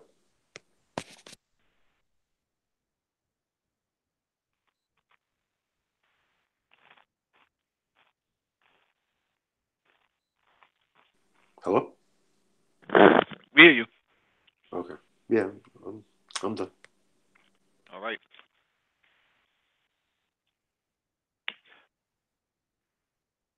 My Chinese ambassador, Scholar Chang, has joined us. What's going on, bro? Hey, what's going on? How are you? How you guys doing? Happy New Year. Happy New Year to you, brother. What's going on? Hey, Do you have anything you want to add to the last article we just read? Yeah, I think the last one. So I just caught in. The last one was a Dana resign, right? Was that Dana one? Dana resigns as spokeswoman, or No, we were talking about Elizabeth Warren. oh, well, well. First of all, depends. Depends on you talk about a specific article with respect to the Elizabeth Warren potentially is going to run as the president for 2020. That's okay. correct. Well, first of all, what I want to add is you know that Trump just trying to start the gun bump stock ban, right? That's going to anger a lot of his bases. So if Trump is going to continue to antagonize and to betray his voting electorate like that, believe it or not, that's going to give a more and more voting edge to the Democrat Party, because the fact that just like when your Democratic bases become not as motivated, the Republicans going to win. So by default, when the Republican case is not going to be motivated, the Democrats party is going to win. So but my biggest concern is that Elizabeth Warren, you guys know her whole history about pretending to be Native American in order to gain scholarship, and then also pretending to care for the consumer while still receiving funding from some of the corporate donors. So I think she's going to be another version of Hillary Clinton. That's all I'm saying. I don't think she'll be another. I understand what you're saying, but I don't think she'll be another version of Hillary Clinton. But I think that she doesn't have the geopolitical literacy to create a foreign policy to even deal with other adversaries or even allies for that matter. They don't take her seriously, especially after this debacle of wearing a Cleveland Indians throwback Mitchell and S. So or even driving, even being who she is, like she's not a progressive. She's just an opportunist. That is so true. But that's what I'm saying. Well, actually, none of those so-called progressive are the true progressive. See, here's one thing might be slightly off topic, is that the true progressives, we'll talk about the real true progressive, we'll talk about from the 1920s, those type of progressive. If you look at their political agenda, their social agenda, they are so different from modern day so-called progressive that it's not, you would think that come from two different parties. Because those progressive are pro-working class, and actually pro-working class. Their values are aligned with the working class value. They were campaigning for what? They were campaigning for working class reform. They were campaigning for living wage, unionizations and so forth. All those pro-labor genders, as opposed to your modern limousine liberals or limousine progressive that only concern some very trivial issues, such as how many genders you assign to one person, how many genders you have in the one vocabulary, or if that wedding cake should be served to everybody, as opposed to those actual lot more serious issues. So I think with Elizabeth Warren, you mentioned how she doesn't have a quote unquote the political clout as Bill Clinton. Yes, to the party elites, to those Democratic Party elites, she may not be as appealing, but her popularity appeal is going to draw a lot more crowds. How just like Donald Trump, even though he's not really sanctioned by the Republican Party elites, but yet he's nevertheless become president. Same thing. Elizabeth Warren, if she get enough popularity appeal from the left, she's gonna have a very good shot to become president. You see my point? So that's what she's gonna have a very good shot to become president, but also she's gonna have a very good shot to become. When I say she's gonna become a version of Hillary Clinton, I'm sorry, I should have clarified that. What I mean is that she's gonna she's going to hold similar political clout as Hillary Clinton because the fact that her popularity appeal, that's all. You're right about that. You're right about that because it's easy to prop her up, and because she's a woman now, right? Too. So exactly. It's easy to prop her up. And she doesn't fall into the category of a limousine liberal or a limousine Democrat. She's more of like an Uber and Lyft. She yeah, that's true. That's true. Well, she came from the Ivory. She came from Harvard. So what they call those Ivory Tower elite? What's Ivory Tower? Ivory Tower elite, something like that. I forgot what that specific term is. So that's probably like Ivory Soap or something like. well, it's Ivory Tower, but Mike, yeah. Ivory Soap. She's no Jeremy Corbyn in London. I mean, or in the UK. She's no progressive like that. Oh no. No, she's nothing like that. She needs to like get like on a bird scooter and show up because Jeremy Corbyn really rides a bike. He really rides 10 speed. Yeah, so that's what I'm saying. See, to me, a true liberal, right? We're talking about a classical liberal. They actually care for the well-being of the population, right? Whereas all these, like I say, all these pretentious, modern progressive that we've seen oftentimes in the Democratic Party, they don't give a damn about the working class. When was the last time they actually? Let's seriously. What's funny? When's the last time that you heard them talking about a wealth disparity? Elizabeth Warren briefly mentioned in the article, brief mentioned about a war middle class, but yet she didn't go into detail about exactly what type of so-called quote unquote middle class under attack. She didn't even mention about anything about the wealth disparity. Right? She only mentioned about Wall Street. Yeah, that's a convenient talking. Everybody's hate Wall Street. But that's also because Congress, the salaries that they make puts them into the top 1% in this country. 250,000 plus. Yeah. With full free health care that we pay for. Exactly. But we can't get it. See, that's why I despise the most. When democracy was first conceived, right, in classical Greco-Roman era, the politicians are supposed to be a citizen. What do they call it? Part-time politician, part-time political public servants, right?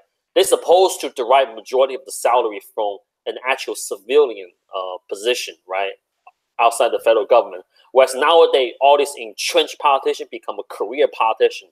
Essentially, they don't have a civilian job anymore. They're living in all this cushion political, those taxpayer-funded lifestyles. But yet they're going to lecture us about how to cultivate work ethics and whatever. And so, she hasn't filled out a job application in God knows how long. Oh no. She's not on LinkedIn. She's not on Craigslist. might find her on Backpage, but not. Yeah, but on the personal service section on Backpage. Women for women, but that's a different one. Women for women. No, they don't call women for women. They call it W4W. W4W. Yeah. BBW. Oh, B. But now, Mike, if she's filling out a job application, does she check Caucasian or Native American? It's I think on some of the job applications now they basically say not applicable. It just says like not Hispanic, and that's it. Mm-hmm. See, my thing with her is that if you come to Boston, there's certain sections in Boston that are disaster areas for white people. And you never see her down there at Methadone Mile. Methadone Mile is a mile stretch of land where white people are looking like zombies out there, literally look like World War Z. Mm-hmm. And then you don't see these. You don't see Elizabeth Warren coming down there and helping out at the Greater Food Bank of Boston and participating in that. No. And she's an opportunist, like I said. She's not a liberal or a progressive. She's a clown. Well, that's what I'm saying. None of she could probably care more about the issue. She probably more care about what's the correct way to address what's the correct agenda that should be, like I said, to be assigned to one person than to care about all these people dying, those impoverished people struggling with poverty and steady erosion of the middle class, even though she claims she could support the middle class. Well, you in Massachusetts, right? Yes, sir. Yeah, I'm yeah. in the city. Yeah, so you right in the war zone. Well, not war zone, but you're right in the heart of the modern progressivism. And it's, Yeah. Let me finish up this last article. Sure. NBCnews.com. Top Pentagon spokeswoman resigns on New Year's Eve amid internal probe. Dana White was being investigated by the Defense Department's Inspector General for misconduct and abuse of power before her abrupt departure. Another bedwinch. The Pentagon's top spokeswoman, who was being investigated for misconduct by the Defense Department, abruptly announced her resignation Monday on Twitter. The New Year's Eve tweet from Dana W. White came hours after outgoing Defense Secretary James Mattis sent his farewell message to department employees. I appreciate the opportunity afforded to me by this administration to serve alongside Secretary Mattis, our service members, and all the civilians who support them. It has been my honor and privilege, White tweeted on Monday. The resignation is apparently immediate. Charles Summers Jr. is set to become acting assistant to the Defense Secretary for Public Affairs on Tuesday, a military official told NBC News. White, author of Leader Designed, Become the Leader You Were Made to Be, was being investigated by the DoD's Inspector General for allegedly forcing her subordinates to run personal errands and removing staffers who complained about her. Former and current staffers told NBC News in August that White had been accused of having staffers buy her pantyhose and other personal items at the CVS in the Pentagon, pick her up at home and drive her to the Pentagon during storms, fetch her dry cleaning and meals throughout the day, book her grooming appointments, and help her plan personal trips. She even had to make phone calls to a foster care facility about adopting a child, the sources said. Pentagon ethics guidelines say that a DoD official may not direct or request subordinates to use official time to perform any activities other than official activities. Investigators were also looking into allegations that White removed at least 4 DoD employees who complained about her conduct and had them resign as acts of reprisal.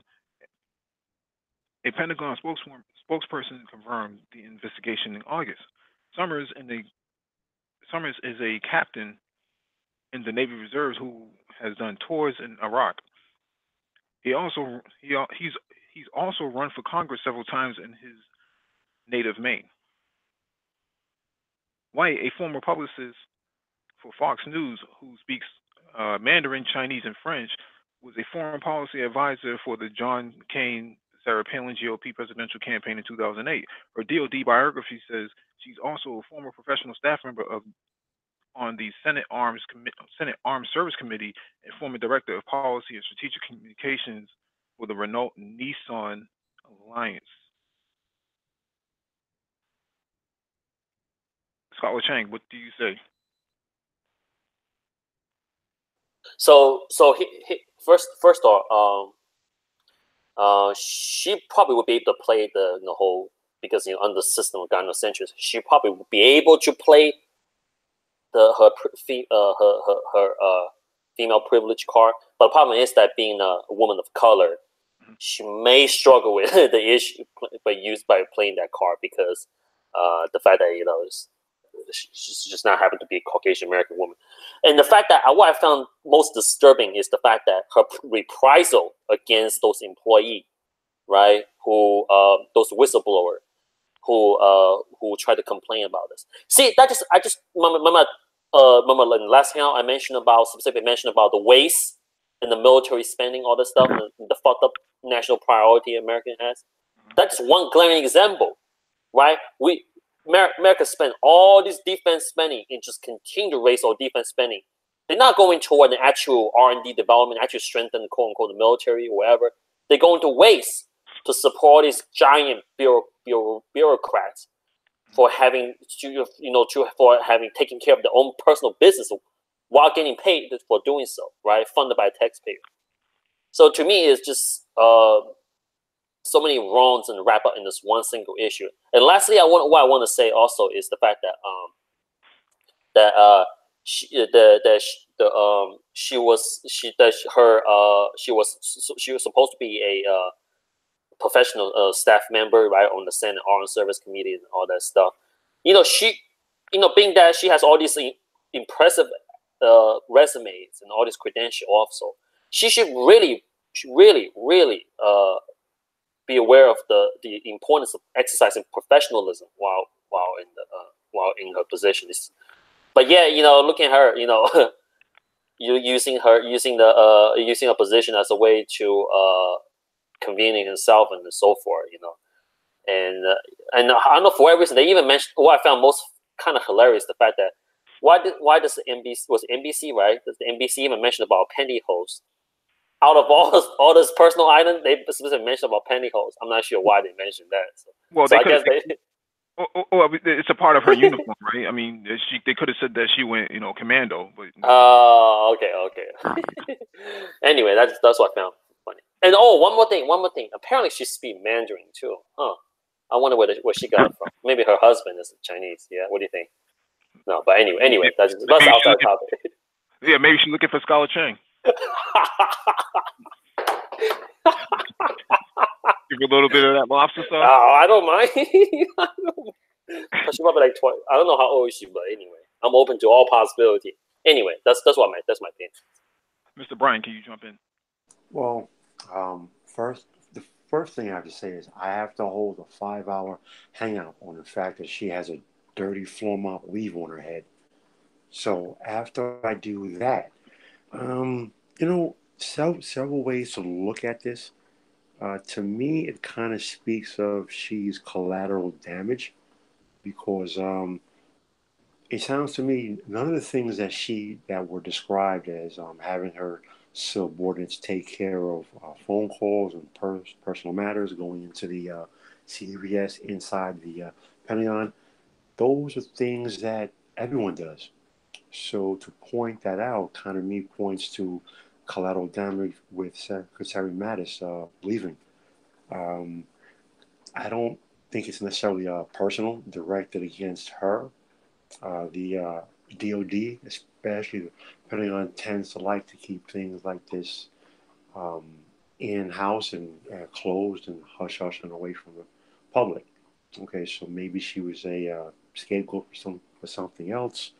Again, I think it could also be a deflection to draw attention away from something else that we're not seeing, and also, to something that Scholar Chang said,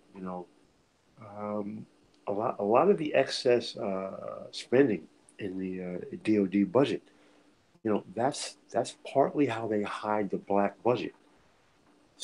Most of the black budget are line items, but then other ways they hide it. So it's not necessarily. I mean, it is waste, yes, but it's not entirely waste. But I don't see this as necessarily. It doesn't seem to me that I don't accept or I don't believe that the DoD pointed to this one person and said she's abusing authority and she's going against the rules, because to me those are things that everyone's doing. So there's some other reason why she was targeted. Well, when you also take into consideration that they also said the same thing about Omarosa. Yeah, true, but then, well, yeah. It doesn't look good for Trump that 2 black women are out of your cabinet now. Under your watch, I should say. Yeah, but I have different viewpoints on that, which I'll defer for now. Yeah, it's a shame to see that someone that talented could be. I always knew that when I used to watch the Pentagon briefings, I always thought that she was a bit of a phony. She just comes off as a phony. Like she doesn't seem genuine. I felt like Omarosa was more authentic, but at the same time, she was doing a little bit too much cheesing, a little too teethy, if that makes any sense. She didn't really show that. She was kind of like, I run stuff and I work for the Pentagon and this is what I do. That sort of uh, posture that she had was really phony. Yeah, which is kind of funny because it's kind of, see, on the one hand, see, all right, here's the thing, right? On the one hand, I could say it's okay, fine. It's okay for a certain phenotype when they do it, but when I do it, it becomes a problem. So, that's 100% a real, a real thing. So I have to absolutely give credence to that. But what I'm saying is, it seems to me, I feel that she was specifically targeted, but I, I can't accept that she was specifically targeted because of doing the things that she did. Like it's personal. The way I see it, it's personal. She pissed off the wrong person, so she was targeted, or she was just caught up in something bigger that we're not seeing. But since she was targeted, hey, listen, since she does X, Y, Z, which everyone else does also, but since she also breaks the rules like everyone else, we'll just use that as the justification for getting rid of her, at least the public justification. If I'm making sense.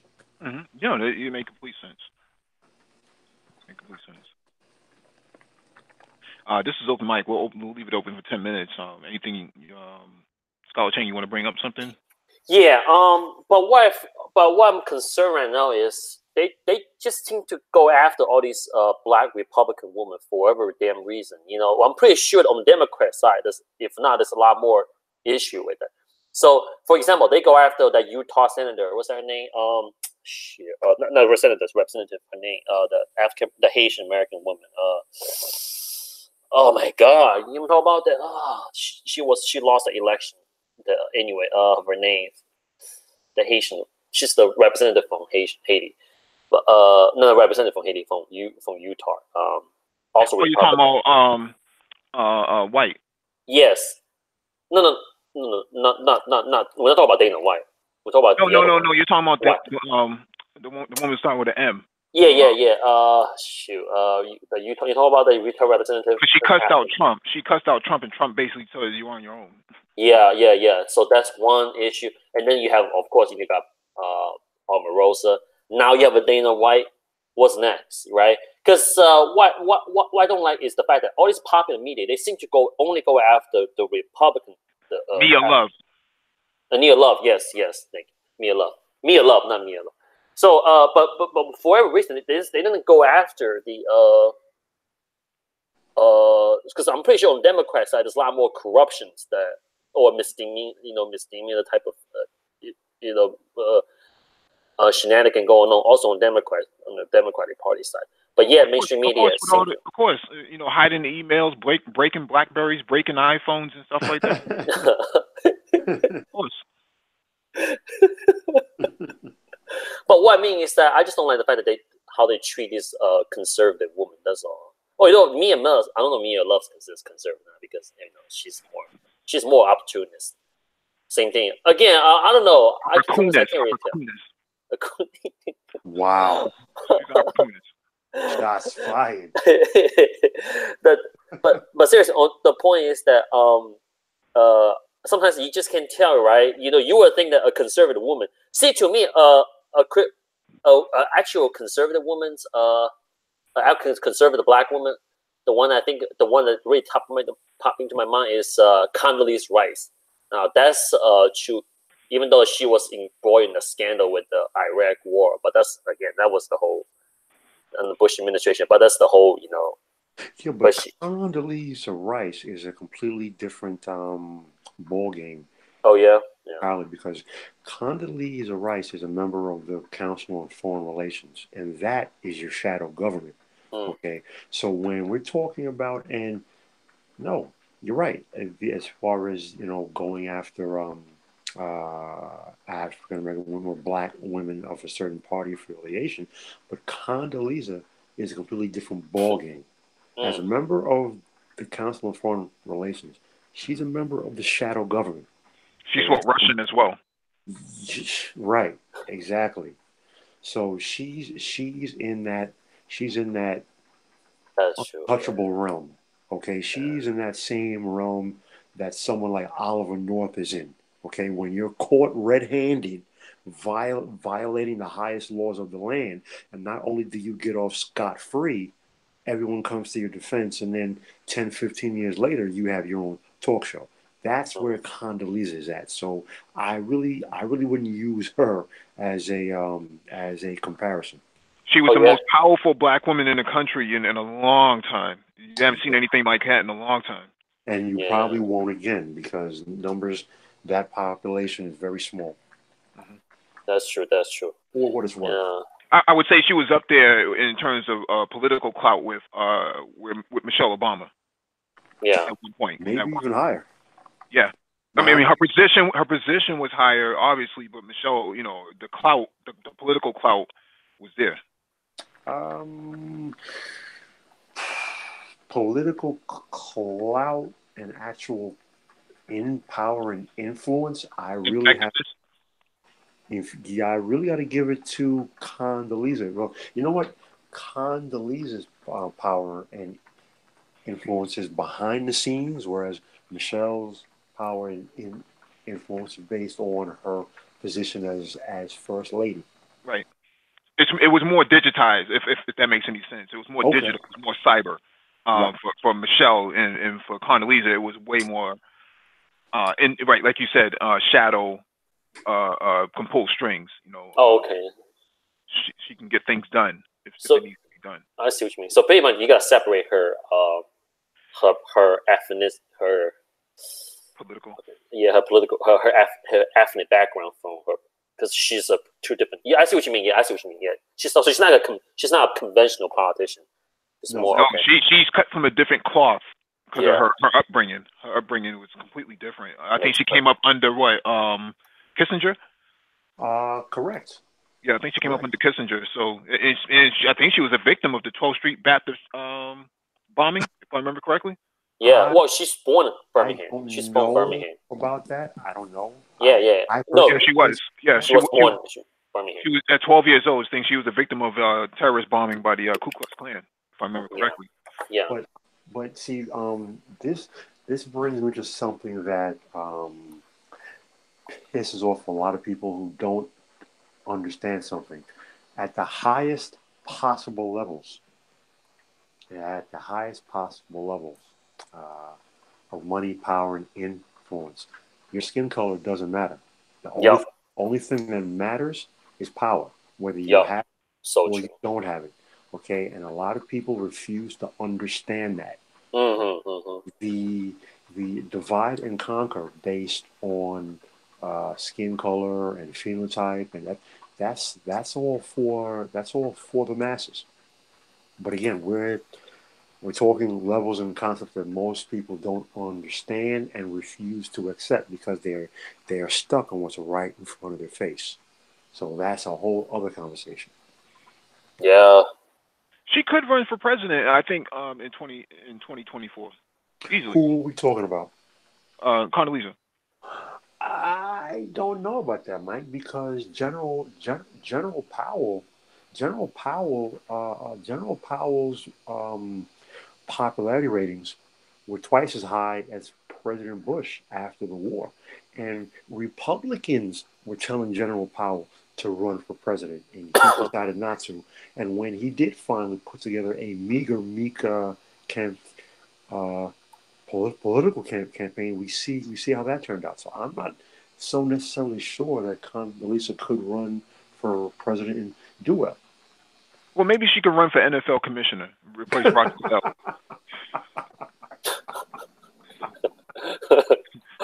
Maybe she could do that. Would she tell the players to stand up and stop kneeling? She can deal with she could deal with all the brothers, right? That gives her a matriarchal power. That's true. But yeah, you're right. I think as far as her and then Michelle Obama is up there in terms of the political influence. Uh, but but at the end of the day, though, what I'm concerned is that the destruction of independent thinking, right? Because they think because what I despise the most is the Democrat Party. A lot of time take people of color for granted, right? They think that just because you're people of color, then you should. We deserve we as Democrats deserve your votes. Even though we're not going to campaign for your issues, even though we're not going to actually do anything substantively to improve your like for example, I can name list after list in terms of that betrayal of trust and so forth. What concern is that now they're gonna shame anybody who just even challenge that orthodoxy.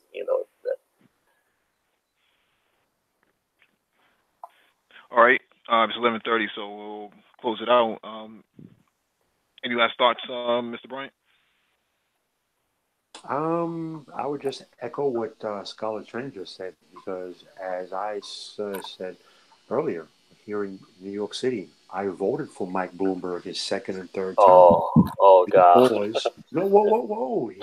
Hear me out. The reason I voted for Mike Bloomberg his second and third terms was because I voted my interests. He put unprecedented amounts of New York City spending towards construction projects around the city. It benefited my union. It also benefited myself. And I actually ended up building 4 brand new New York City schools during his second and third terms.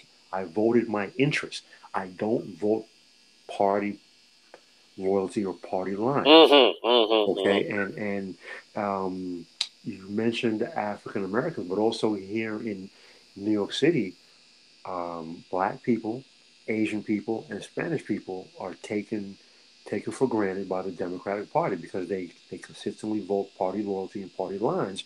And I keep saying, no, you vote your interests, because nothing else matters but your interests, not a party. Scholar Chang, your last word? Closing thoughts?